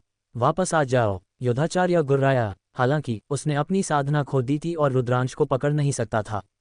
पलक झपकते ही रुद्रांश और नैना पहाड़ की धारा से बाहर थे। पहाड़ की धारा छोड़ने के बाद रुद्रांश ने योधाचार्य के कपड़े पहने। मैं तुम्हें दूर ले जाऊंगी। नैना ने रुद्रांश को खींचा और निर्जन जंगल की गहराई की ओर दौड़ी। अगर वह दशखंडी शाखा के लोगों को दूर खींचना चाहता था तो उसे स्वाभाविक रूप से निर्जन जंगल की गहराई में ऐसा करना होगा ताकि योधाचार्य और अन्य लोग सफलतापूर्वक भाग सकें। कुछ मील के बाद, यहाँ, मैं उन्हें देखता हूँ। निर्जन जंगल में एक जोरदार दहाड़ सुनाई दी। बज़ज़ज़, बज़ज़ज़। कुछ आकृतियां रुद्रांश और बाकी लोगों का तेज गति से पीछा कर रही थीं। वे कुछ 9वें चरण के महान महायोगी स्तर के साधक थे। चलो एक साथ दौड़ते हैं। रुद्रांश ने नैना द्वारा खींचे जाने का नाटक किया। वास्तव में उसने अपनी गतिविधि तकनीक का उपयोग किया था। वे दोनों हवा के एक झोंके की तरह थे जो निर्जन के गहराई की ओर जा रहे थे। उसके पीछे 9वें चरण के महान महायोगी स्तर के क्षेत्र के मार्शल कलाकार बिल्कुल पकड़ नहीं सकते थे। अंतर बहुत बड़ा था। पलक झपकते ही दर्जनों मील बीत गए थे। कौन मेरे दशखंडी शाखा के लोगों को लूटने की हिम्मत करता है? तुम मौत को खोज रहे हो। इस क्षण आकाश फट गया और हवा के फटने की आवाज़ सुनी जा सकती थी। एक मार्शल साधक हवा में उड़ रहा था और उनका पीछा कर रहा था। रुद्रांश और नैना ने उसे नज़रअंदाज किया और दांत पीसकर भाग गए। बस इसी तरह वह कुछ 100 मील तक दौड़ा। हुश हुश। इस समय आकाश में 6 आकृतियां थीं। वे दशखंडी शाखा के 6 मार्शल साधक थे। उस पल वे रुद्रांश और बाकी लोगों के करीब और करीब आ रहे थे। वे कितने भी तेज क्यों न हो, वे अभी भी हवा में उड़ने की तुलना में धीमे थे। वे धीरे धीरे पकड़े जा रहे थे। हुश, शियू शियू। तलवार ऊर्जा की किरणें रुद्रांश और उसके साथी पर कट गईं। वे दोनों चमके और उन्हें चकमा दिया। एक पल बाद 1 और 100 मील एक चमक में बीत गए थे। मरो। इस क्षण एक ऋषि स्तर का साधक पहले ही रुद्रांश और नैना के पास आ रहा था। इस ऋषि स्तर के साधक की आभा बेहद मोटी थी। वह दशखंडी शाखा से 4थे स्तर का मार्शल साधक स्तर का विशेषज्ञ था। एक ठंडे भाव के साथ उसने अपनी तलवार लहराई और दर्जनों चमकदार तलवार ऊर्जा निकली। इसने पूरी तरह से दोनों को घेर लिया। अच्छा नहीं, इसे रोकें। रुद्रांश गुर्राया और उसके पीछे 4 प्राचीन ढालें दिखाई दीं। नैना भी चिल्लाया और अपनी हथेली लहराए। उसके पीछे काले कमल के फूल दिखाई दिए। Bang bang. प्राचीन ढाल और काले कमल एक के बाद एक फट गए और एक मजबूत बल सभी दिशाओं में निकल गया। रुद्रांश और नैना ने इस बल का उपयोग हजारों मीटर तक आगे बढ़ने के लिए किया। तुम युद्धाचार्य नहीं हो, हमें धोखा दिया गया है। बूढ़े व्यक्ति ने एक पृथ्वी हिलाने वाली दहाड़ निकाली। हा, अब एहसास करना बहुत देर हो चुकी है। मेरे लोग पहले ही युद्धाचार्य को निर्जन भूमि से बाहर ले गए हैं। तुम लोग मूर्ख हो। रुद्रांश खुलकर हंसा। धिक्कार है, धिक्कार है। युद्धाचार्य भाग गया तो मैं तुम सभी को मार डालूंगा। बूढ़े व्यक्ति ने गुस्से में दहाड़ा और रुद्रांश और बाकी लोगों का पीछा करना जारी रखा। थोड़ी देर पीछा करने के बाद उसने फिर से वार किया। हालांकि रुद्रांश और नैना ने फिर से उसी चाल का इस्तेमाल किया। उन्होंने अपनी ढालों और काले कमल के फूलों से रोका और आगे बढ़ने के लिए गति का इस्तेमाल किया। आकाश में बूढ़ा व्यक्ति इतना गुस्सा था कि उसने लगभग खून थूक दिया। साथ ही वह चौंक गया था। रुद्रांश और नैना सिर्फ 9वें चरण के महान महायोगी स्तर के साधक थे। वे न सिर्फ अविश्वसनीय रूप से तेज थे बल्कि उनकी रक्षात्मक क्षमताएं भी भयानक रूप से उच्च थीं। हालांकि उनके बीच एक दूरी थी, लेकिन उसकी तलवार ऊर्जा को रोकना पहले से ही पर्याप्त भयानक था। मार्शल साधक स्तर का 4था स्तर वास्तव में शक्तिशाली है। रुद्रांश की निगाहें गंभीर थीं। रक्त क्षेत्र और दानव का डैन। वास्तव में वह और नैना दोनों ठीक नहीं थे। वे दोनों घायल हो गए थे और उनके मुंह के कोनों से खून बह रहा था। वे दोनों दांत पीसकर आगे दौड़े। थोड़ी देर बाद वे कुछ और 100 मील दौड़े। अच्छा नहीं, यह आगे रक्त क्षेत्र और दानव का डैन है। दशखंडी शाखा के ऋषि स्तर के साधक ने चिल्लाया। रुको, अगर तुम रक्त क्षेत्र और दानव के डैन में प्रवेश करते हो तो तुम सभी मर जाओगे। उन्हें जल्दी से रोकें और युद्धाचार्य के ठिकाने के बारे में पूछें। दशखंडी शाखा के अन्य सदस्यों ने चिल्लाया। ज्यादा दूर नहीं, एक मोटी कोहरे ने क्षेत्र को ढक दिया और रक्त की धुंध बढ़ गई। यह असीमित था। एक नज़र में कोई भी बता सकता था कि यह एक महान खतरे का स्थान था। रक्त क्षेत्र और दानव का डैन। रुद्रांश ने माथे पर बल डाला। उसने इसके बारे में नहीं सुना था। नैना को देखते हुए वह भी भ्रमित थी। मुझे अब कोई परवाह नहीं है। ऐसा लगता है कि दशखंडी शाखा के लोग बहुत डरते हैं। जितना खतरनाक स्थान है उतना ही आसान है भागना। रुद्रांश ने अंदर जाने का फैसला किया। वह बिल्कुल नहीं रुका और रक्त क्षेत्र और दानव की गुफा की ओर बढ़ा। धिक्कार है, धिक्कार है, उन्हें रोको। सर्वव्यापी तलवार पंथ के ऋषि स्तर के साधक ने बार बार गर्जना की और अपनी तलवार ऊर्जा को अपनी पूरी ताकत से काट दिया। हालांकि इसने रुद्रांश और उसके साथी की गति को तेज कर दिया। रुको! अचानक आकाश से एक गुस्से वाली चीख आई और एक गिलास जैसी तलवार की रोशनी दूरी से कट गई। ये बेहद भयानक था। युवा गुरु दुखद! दशखंडी शाखा के लोगों ने उत्साह से चिल्लाया। अच्छा नहीं! रुद्रांश और नैना के भाव नाटकीय रूप से बदल गए। हालांकि तलवार ऊर्जा अभी भी बहुत दूर थी, लेकिन इसकी शक्ति चौथे मार्शल साधक स्तर के ऋषि स्तर के साधक से ज्यादा थी। बिना किसी हिचकिचाहट के रुद्रांश ने अपने रक्त वंश को सक्रिय किया और एक ही समय में 4 प्राचीन ढालों को संघनित किया। फिर उसने अपनी हथेली से वार किया। मानव मार्ग हथेली। एक विशाल हथेली की छाप पवन और अग्नि ऊर्जा के साथ मिलकर आगे बढ़ी। नैना दूसरी ओर अपने सामने काले कमल के फूलों से ढकी हुई थी। साथ ही उसने 3 काले हथेली के निशान भेजे। राक्षसी हथेली। हुश! तलवार की चमक एक पल में आ गई और मानव मार्ग हथेली की छाप और दिव्य राक्षसी हथेली की छाप के साथ टकराने वाली पहली थी। झटपट तलवार। दुखद की तलवार ऊर्जा और भी ज्यादा चमकी, पूरे आकाश को रोशन कर दिया। रोशनी रुद्रांश और नैना के हथेली के निशानों से गुजरी और उनके रक्षात्मक मार्शल आर्ट को मारना जारी रखा। Bang bang! 2 जोरदार धमाकों के साथ रुद्रांश और नैना के शरीर कांप गए। उन्होंने कराहें और खून का एक घूंट थूका। उनके शरीर को वापस फेंक दिया गया और उन्होंने एक पल में 1000 मीटर पार कर लिया। रक्त क्षेत्र और दानव के डैन में प्रवेश करो। रुद्रांश गुर्राया। उसने और नैना ने फिर से अपनी हथेलियों से आगे वार किया। शक्तिशाली बल ने उन्हें वापस धकेल दिया। अगले पल वे रक्त क्षेत्र और दानव के डैन की धुंध में गायब हो गए। बज़ज़ज़ज़ बज़ज़ज़ज़ 6 आकृतियां दिखाई दी और रक्त क्षेत्र और दानव के डैन के बाहर रुक गईं। फिर एक तलवार की रोशनी चमकी और दुखद दिखाई दिया। हालांकि उसका चेहरा बेहद उदास था क्योंकि उसने अपने सामने रक्त क्षेत्र और दानव की गुफा को घूर दिया था। युवा गुरु दुखद, जल्दबाजी न करें!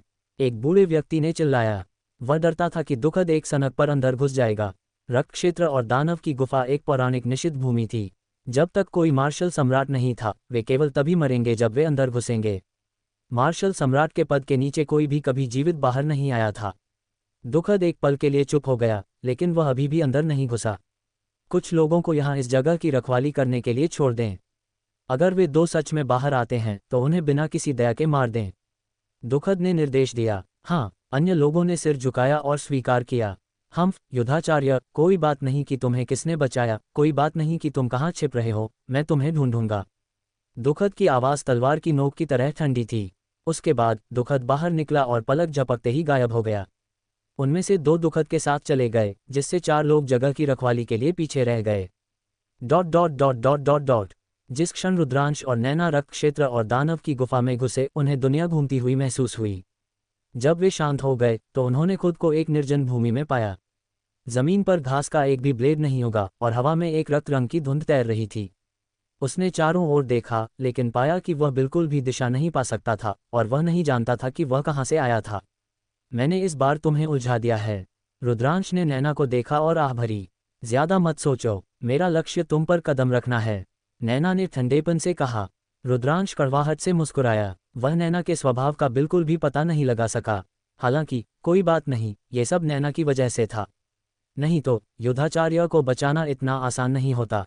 चलो ठीक होने के लिए एक जगह ढूंढते हैं, रुद्रांश ने कहा। चौथे स्तर के मार्शल साधक स्तर और दुखद की तलवार के हमलों को रोकने के बाद दोनों को गंभीर चोटें आई थीं। हम्फ, नैना ने खर्राटा लिया, एक यादृच्छिक दिशा चुनी और आगे बढ़ी। रुद्रांश ने पीछा किया। हालांकि परित्यक्त भूमि निर्जन थी, लेकिन अभी भी जीवित प्राणी थे जो दिखाई देते थे। हालांकि ये जगह बिल्कुल मृत शांत थी। पृथ्वी लाल भूरे रंग की थी और घास का एक भी ब्लेड भी नहीं था। ये पूरी तरह से नग्न था। वे दोनों दर्जनों मील तक चले और उनके चारों ओर सब कुछ एक जैसा था। कोई दिशा नहीं थी, कोई जीवन नहीं था और कोई रास्ता नहीं था। चलो पहले ठीक होते हैं, रुद्रांश ने कहा। इस बार नैना ने कोई खंडन नहीं किया। वे दोनों बैठ गए और ठीक होने लगे। हालांकि अगले पल रुद्रांश ने अपनी आंखें खोलीं। ऐसा इसलिए था क्योंकि उसने महसूस किया कि दुनिया में कोई आध्यात्मिक ऊर्जा नहीं थी, केवल एक क्रूर और जंगली आभा थी। नैना भी थोड़ी चौंक गई थी। फिर उन्होंने आध्यात्मिक क्रिस्टल निकाले और उनमें आध्यात्मिक ऊर्जा को अवशोषित करना शुरू कर दिया ताकि ठीक हो सकें। आधे दिन के बाद दोनों की चोटें बहुत बेहतर थीं और वे आगे बढ़ते रहे। इस समय उन दोनों ने पाया कि उनके चारों ओर रक्त रंग की धुंध पहले की तुलना में बहुत ज्यादा मोटी थी, जिससे उनकी दृश्यता बहुत कम हो गई थी। उनकी साधना के साथ भी वे केवल कुछ 100 मीटर दूर तक देख सकते थे। कोई और आगे नहीं देख सकता था और यह एक धुंधलापन होगा। दोनों ने अपनी सतर्कता बढ़ाई और आगे बढ़ते रहे। जैसे जैसे समय बीतता गया, रक्त रंग की धुंध मोटी और मोटी होती गई। उनकी दृश्यता सैकड़ों मीटर से 100 मीटर, फिर 80 मीटर, 60 मीटर और 50 मीटर तक गिर गई। रोड। इस समय दूरी से एक दहाड़ आए। दोनों गंभीर लग रहे थे। कोहरे में जीवित प्राणी थे। वे इतने लंबे समय में एक से नहीं मिले थे, लेकिन अब यह अचानक दिखाई दिया था, जो पूरी तरह से अजीब था। दोनों अत्यधिक केंद्रित थे और आगे नहीं बढ़े। वे रुक गए और चारों ओर देखा। धुंध मोटी और मोटी हो रही थी। रक्त रंग की धुंध लगभग ठोस थी, जैसे गहरा लाल खून। रोड। आसपास में ज्यादा से ज्यादा दहाड़ें सुनी जा सकती थीं और वे ज्यादा से ज्यादा केंद्रित हो गईं। यह अज्ञात था कि वे कितने थे। रोड। अचानक दोनों के बगल से एक दहाड़ आए। एक हत्यारा आभा हवा में भर गई और एक पीला सफेद पंजा नैना पर टूट पड़ा। ये पंजा एक इंसान की हथेली की तरह था, लेकिन इसके नाखून लंबे और ब्लेड की तरह नुकीले थे। इसकी बाँह हरे बालों से ढकी हुई थी। नैना का भाव बदल गया। उसने अपना हाथ हिलाया और एक काला कमल दिखाई दिया। पंखुड़ियां बाहर उड़ गईं और पीले सफेद पंजे पर हमला किया। बज़ज़ज़। काले कमल की पंखुड़ियां पीले सफेद पंजे से टकरा गईं, जिससे एक धातु की आवाज और चिंगारी पैदा हुई। ये वास्तव में आधे में नहीं काटा गया था। हालांकि इस हमले ने पीले सफेद पंजे को भी वापस लेने का कारण बना। कोहरा मंथन हुआ और दोनों ने एक लंबी आकृति देखी जो तुरंत दूरी में गायब हो गई। दोनों और भी ज्यादा गंभीर लग रहे थे। ये रक्त क्षेत्र और दानव का डैन बहुत अजीब था। दोनों ने अपने ध्यान को अपने आसपास पर केंद्रित किया। रोड। उसके पीछे हरे बालों से ढकी एक और पीली बाँह रुद्रांश को पकड़ने के लिए पहुंची। बैंग। रुद्रांश ने अपनी लंबी भाला घुमाई और यह पंजे से टकरा गई। एक धमाके के साथ रुद्रांश ने एक आकृति को उड़ते हुए देखा। चारों ओर दहाड़ें जारी रहीं। कुछ क्रूरता से भरी हुई थीं, जबकि कुछ दर्द की चीखों की तरह थीं। रक्त की धुंध मंथन हुई और एक लंबी आकृति रुद्रांश की ओर बढ़ी। इससे पहले कि वह उस तक पहुंच पाता, खून की दुर्गंध हवा में भर गई। ये है। रुद्रांश आखिरकार राक्षस को स्पष्ट रूप से देख सका। यह एक इंसान के रूप में था और असामान्य रूप से लंबा था। ये रुद्रांश से 2 सिर लंबा था और इसके पूरे शरीर पर लंबे हरे फर थे। इसकी आंखें रक्त लाल थीं और इसके नुकीले दांत थे। क्या यह एक रक्त शव हो सकता है? रुद्रांश का दिल उछल गया। वह कुछ हद तक चौंक गया था। तथाकथित रक्त शव एक मार्शल कलाकार का एक परिवर्तन था जब वे लड़ाई में मर गए थे। यह एक प्रकार का ज़ोंबी था, लेकिन इसका शरीर तलवारों और भालों के लिए अभेद्य था और बेहद मजबूत था। सोचने के लिए ज्यादा समय नहीं था। लंबा भाला एक इंद्रधनुष की तरह आगे छेद गया। पफ। लंबे भाले ने रक्त शव के शरीर को छेद दिया, लेकिन रुद्रांश खुश नहीं लग रहा था। ऐसा इसलिए था क्योंकि उसने महसूस किया कि रक्त शव का शरीर एक लोहे के आदमी की तरह था।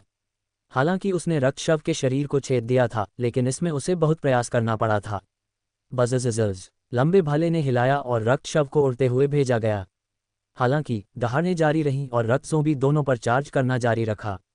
कुछ रक्त ज़ोंबी वास्तव में एक दूसरे को मारना शुरू कर दिए। पीछे हटो, रुद्रांश ने चिल्लाया। वे दोनों पीछे की ओर भागे, लेकिन स्थिति अभी भी वही थी। रक्त ज़ोंबी लगातार दौड़ रहे थे, निडर होकर दहाड़ रहे थे और हत्यारे इरादे से भरे हुए थे, लगातार दोनों पर टूट रहे थे। ये रक्त ज़ोंबी बहुत मजबूत थे। उनमें से सबसे कमज़ोर 7वें या 8वें चरण के महान महायोगी स्तर के क्षेत्र में था, जबकि सबसे मजबूत 9वें चरण के महान महायोगी स्तर के क्षेत्र के शिखर पर थे। वे मार्शल साधक स्तर की युद्ध शक्ति के करीब भी थे। मुख्य बात यह थी कि वे बहुत ज्यादा थे और उन्हें मारना बहुत मुश्किल था। वे दोनों तुरंत एक निष्क्रिय स्थिति में गिर गए। महान राक्षसी हथेली। नैना का शरीर काले आवश्यक ऊर्जा से भर गया था। काले कमल के फूल उसके चारों ओर नाचते थे। उसने अपनी हथेलियों को लहराया और काले हथेली के निशान बाहर उड़ गए, रक्त ज़ोंबी को एक के बाद एक दूर कर दिया। रुद्रांश का लंबा भाला एक अग्नि अजगर की तरह नाचता था और बाहर निकलता था, जिससे 5 से 6 रक्त ज़ोंबी उड़ जाते थे। हालांकि ज्यादा रक्त ज़ोंबी टूट पड़े। वे दोनों चार्ज करते हुए लड़े।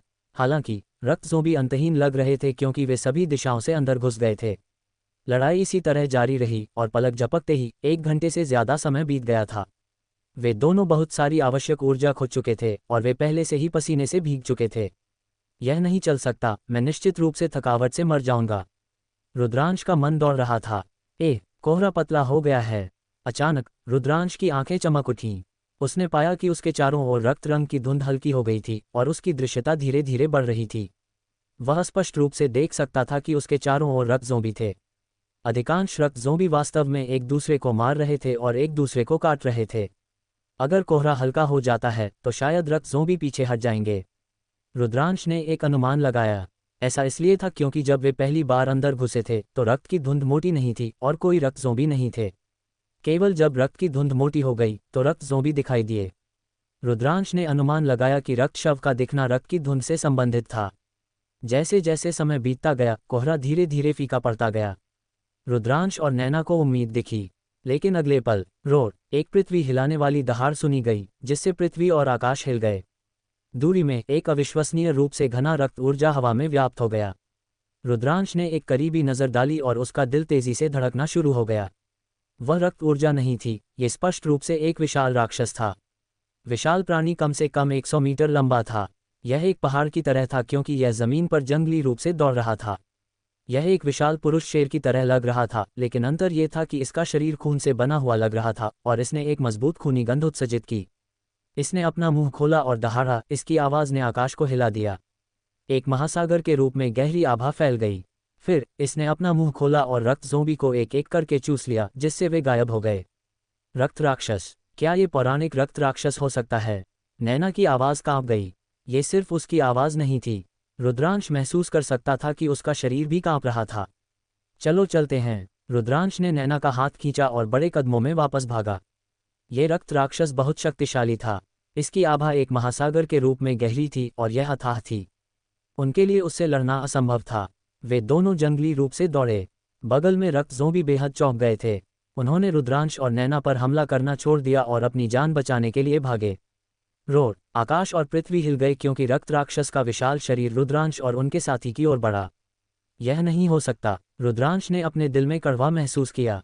उसने दौड़ने के लिए अपनी पूरी ताकत का इस्तेमाल किया, लेकिन उसकी गति अभी भी रक्त राक्षस से बहुत धीमी थी। पलक झपकते ही रक्त राक्षस दोनों के पास आ गया। उसकी रक्त लाल आंखें उन्हें घूर रही थीं। क्या हम आज यहाँ मरने वाले हैं? रुद्रांश खुद को सोचने में मदद नहीं कर सका। नहीं, मैं मर नहीं सकता। मैंने अभी अभी अपने पिता को बचाया है और अभी तक उनका बदला नहीं लिया है। मैं मर नहीं सकता। रुद्रांश ने जोर से दहाड़ा। उसकी आंखें दृढ़ संकल्प से भरी हुई थीं और वह अत्यधिक केंद्रित था। मानव मार्ग हथेली, रुद्रांश ने चिल्लाया और अपनी हथेली से वार किया। इस हथेली ने रुद्रांश की स्थिति को उसके चरम पर पहुंचा दिया। बूम, एक विशाल हथेली की छाप बन गई। ये लगभग ठोस थी और यह पिछले लोगों की तुलना में दोगुनी बड़ी थी। जीवन और मृत्यु के क्षण में रुद्रांश के मानव मार्ग हथेली में एक प्रगति हुई और तीसरे स्तर पर पहुंच गया। पहले रुद्रांश ने पृथ्वी की गुफा और दिव्य पवन घाटी में कुछ महीनों तक साधना की थी, इससे पहले कि वह दूसरे स्तर पर टूट गया। अब जब वह मौत की कगार पर था तो वह वास्तव में फिर से टूट गया। मानव मार्ग हथेली का तीसरा स्तर अभूतपूर्व रूप से शक्तिशाली था। इसने एक पृथ्वी हिलाने वाले बल के साथ रक्त राक्षस को मारा। रोड, रक्त राक्षस ने अपनी आंखों में तिरस्कार के साथ दहाड़ा। उसने अपना मुंह खोला और एक रक्त की रोशनी थूकी, मानव मार्ग हथेली को मारा। पफ, एक फूटे हुए बुलबुले की तरह मानव मार्ग हथेली का तीसरा स्तर नष्ट हो गया। ताकत में अंतर बहुत बड़ा था। ये कुछ ऐसा नहीं था जिसे एक एकल मार्शल तकनीक बना सकती थी। रोड, रक्त राक्षस ने दहाड़ा और दोनों पर टूट पड़ा। उसने अपना मुंह चौड़ा खोला और एक भयानक चूषण बल पैदा हुआ। रुद्रांश और नैना को बिना किसी प्रतिरोध के रक्त राक्षस के मुंह में चूसा गया और वे गायब हो गए। रोड, रक्त राक्षस ने एक संतुष्ट दहाड़ निकाली और रक्त ज़ोंबी पर हमला करना जारी रखा। इसे पकड़ो। जैसे ही वे रक्त राक्षस के मुंह में घुसे, रुद्रांश ने नैना के छोटे हाथ को पकड़ लिया। वे दोनों मजबूत चूषण बल का पालन करते रहे और नीचे गिर गए। मुझे जाने मत दो। उस पल नैना का चेहरा पीला था। उसकी आंखें डर से भरी हुई थीं क्योंकि उसने रुद्रांश के हाथों को कसकर पकड़ लिया था। इस समय वह एक साधारण छोटी लड़की की तरह थी, इतनी नाजुक कि उसे सुरक्षा की जरूरत थी। पकड़े रहो, अंतिम क्षण तक हार मत मानो, रुद्रांश ने चिल्लाया। आवश्यक ऊर्जा उमड़ गई क्योंकि उसने गुरुत्वाकर्षण बल से भागने की कोशिश की। हालांकि ये बेकार था। गुरुत्वाकर्षण बल बहुत मजबूत था। कुछ सांसों के बाद वे दोनों एक नर्म क्षेत्र पर उतरे जो एक मोटी रक्त रंग की धुंध से घिरा हुआ था। इस रक्त रंग की धुंध में एक भयानक संक्षारक शक्ति थी। जैसे ही वे दोनों उतरे, उन्हें अपनी त्वचा पर जलने का दर्द महसूस हुआ। वे दोनों ने तुरंत अपने शरीर की रक्षा के लिए अपनी आवश्यक ऊर्जा का प्रसार किया, लेकिन ये बहुत कम उपयोग का था। उनकी आवश्यक ऊर्जा तेजी से खपत हो रही थी। लड़ाई के बाद दोनों के पास बहुत ज्यादा आवश्यक ऊर्जा नहीं बची थी। उन्हें अपनी सभी आवश्यक ऊर्जा का उपयोग करने में ज्यादा समय नहीं लगा। रक्तलाल मार्शल धुंध उनके शरीर को खुरचना शुरू कर दिया। पफ! नैना ने अचानक खून का एक घूंट थूक दिया। उसका शरीर हिल गया और उसका चेहरा पीला पड़ गया। पकड़े रहो, रुद्रांश ने दहाड़ा। लेकिन नैना का शरीर कांप रहा था, उसकी आंखें अनफोकस थीं और वह चिल्लाया, रुद्रांश, मैं तुम पर चढ़ने जा रही हूँ। ये कहने के बाद उसका शरीर नर्म हो गया और वह वास्तव में सीधे नीचे गिर गया, एक कोमा में चला गया। रुद्रांश इतना गुस्सा था कि वह हंसना चाहता था। यह महिला इस समय भी इसके बारे में सोच रही थी। हुश! आसपास की संक्षारक धुंध ने उसकी त्वचा को जला दिया और डंक मार दिया। इसके अलावा ये धुंध एक की त्वचा में घुस जाएगी, जिससे एक को नींदापन की स्थिति में पड़ना पड़ेगा। क्या ऐसा हो सकता है कि मैं सच में इस बार यहाँ मरने वाला हूँ? रुद्रांश ने खुद से सोचा, लेकिन उसने अपने दिल में बेहद नाराज महसूस किया। हालांकि उसका शरीर वास्तव में कमज़ोर और कमज़ोर हो रहा था और उसकी भावना भी ज़्यादा से ज़्यादा कमी थी। मैं पकड़े रहना चाहता हूँ, मैं यहाँ से जीवित बाहर निकलना चाहता हूँ, मैं मार्शल आर्ट के शिखर पर कदम रखना चाहता हूँ। रुद्रांश ने अपने दिल में दहाड़ा और विरोध करने के लिए अपनी पूरी कोशिश की। हार मानना उसके चरित्र में नहीं था। हालांकि ये धुंध बहुत अजीब और बहुत शक्तिशाली थी। ये कुछ ऐसा नहीं था जिसे इसे जमा न करके किया जा सकता था। जैसे ही रुद्रांश बेहोश होने वाला था, दुनिया अचानक उल्टी हो गई। रुद्रांश ने खुद को एक और जगह में पाया। सर्वोच्च मंदिर, ये सर्वोच्च मंदिर है। रुद्रांश थोड़ा हैरान और भ्रमित था।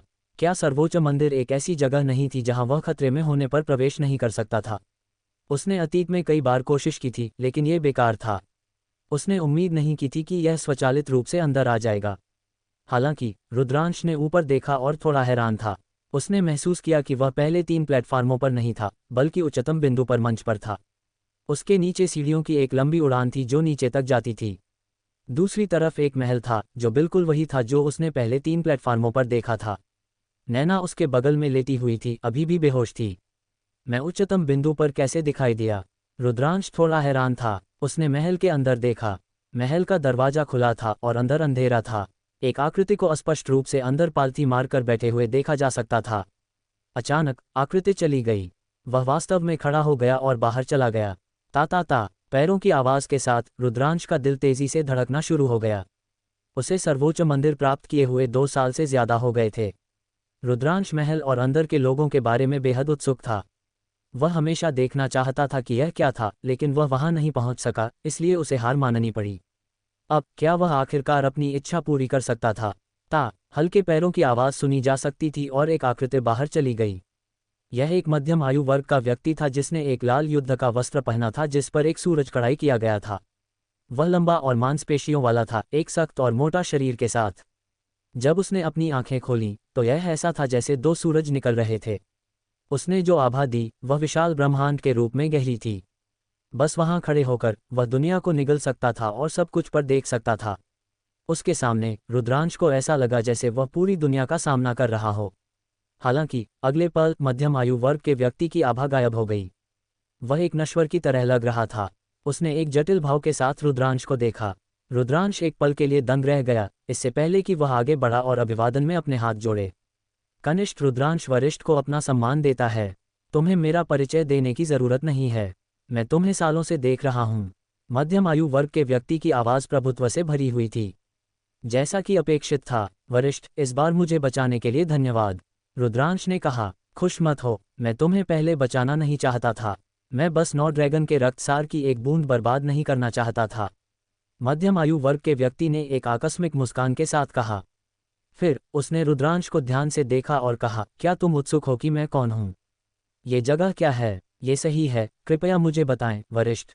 रुद्रांश ने कहा। वह वास्तव में बेहद उत्सुक था। उसके वर्तमान उपलब्धियों का मुख्य कारण सर्वोच्च मंदिर था। ठीक है, मैं तुम्हें बता सकता हूं, मध्यम आयु वर्ग के व्यक्ति ने कहा। फिर उसने अपने हाथों को अपनी पीठ के पीछे रखा और कुछ कदम आगे पीछे चला, जैसे कि वह गहरे विचार में था।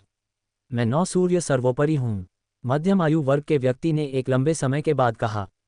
क्या? रुद्रांश का शरीर और मन कांप गया।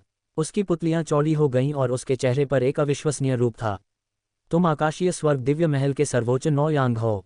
रुद्रांश ने पूछा। क्या दुनिया में 9 सूर्य का दूसरा सर्वोच्च मास्टर है? मध्यम आयु वर्ग के व्यक्ति ने ठंडेपन से कहा। रुद्रांश सदमे में आहें भरी। कोई और कारण नहीं था। 9 सूर्य ब्रह्मांड की सर्वोच्चता की पृष्ठभूमि बस बहुत महान थी। उसे विश्व प्रसिद्ध के रूप में वर्णित करना कोई अतिशयोक्ति नहीं होगी। रुद्रांश ने 9 सूर्य ब्रह्मांड की सर्वोच्चता की प्रतिष्ठा के बारे में बहुत पहले सुना था। हालांकि उसके लिए 9 सूर्य सर्वोच्चता सिर्फ एक पौराणिक व्यक्ति था। 9 सूर्य सर्वोच्च आकाशीय स्वर्ग दिव्य महल से था। वह आकाशीय स्वर्ग दिव्य महल के मार्शल सम्राट दीही का पहला शिष्य था। उसकी साधना का आधार पृथ्वी हिलाने वाला और अद्वितीय था। उसे 9 सूर्य सर्वोच्च के रूप में जाना जाता था और उसकी साधना मार्शल शाही क्षेत्र के अनंत रूप से करीब थी। वह आकाशीय स्वर्ग दिव्य महल का अजय युद्ध भगवान था। ऐसा व्यक्ति अपनी उंगलियों के एक छींक के साथ सम्राट विलास के 36 साम्राज्यों को मिटा सकता था। वह यहाँ कैसे हो सकता है? ऐसे महल में छिपा हुआ है। जैसे कि रुद्रांश के संदेह को महसूस करते हुए 9 सूर्य सर्वोच्च ने आह भरी और कहा, जो तुम अब देख रहे हो वह मेरा असली शरीर नहीं है। मैं वास्तव में पहले ही मर चुका हूँ। यह मेरी आत्मा का सिर्फ एक कतरा है। क्या तुम पहले ही मर चुके हो? रुद्रांश को विश्वास करना मुश्किल लगा। 9 सूर्य सर्वोच्च की साधना और युद्ध शक्ति के साथ कौन उसे मार सकता था? यहाँ तक कि एक मार्शल सम्राट भी उसे मार नहीं सकता था। ये सही है, मैं मर गया हूँ। जिसने मुझे मारा वह मेरा मालिक था, आकाशीय स्वर्ग दिव्य महल का शासक मार्शल सम्राट दीही। 9 सूर्य के सर्वोच्च मास्टर ने ठंडेपन से कहा। रुद्रांश चौंक गया और कुछ हद तक दंग रह गया। 9 सूर्य सर्वोच्च को उसके मालिक मार्शल सम्राट दीही ने मार डाला था। ये कैसे संभव हो सकता है? तुम बहुत हैरान होगे, है ना? सर्वोच्च जियुयांग ने उपहास किया। ये सही है, ये काफी अप्रत्याशित है।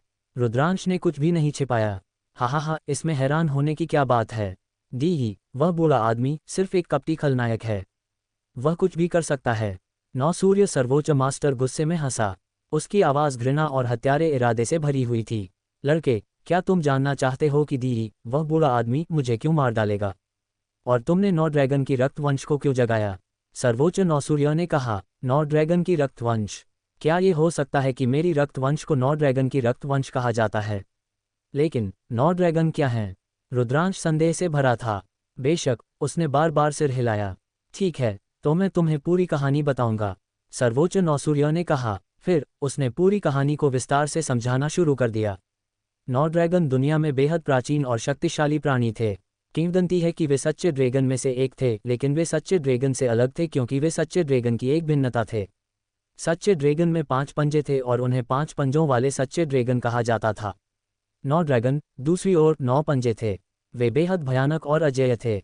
साधारण सच्चे ड्रैगन उनसे बहुत कम थे।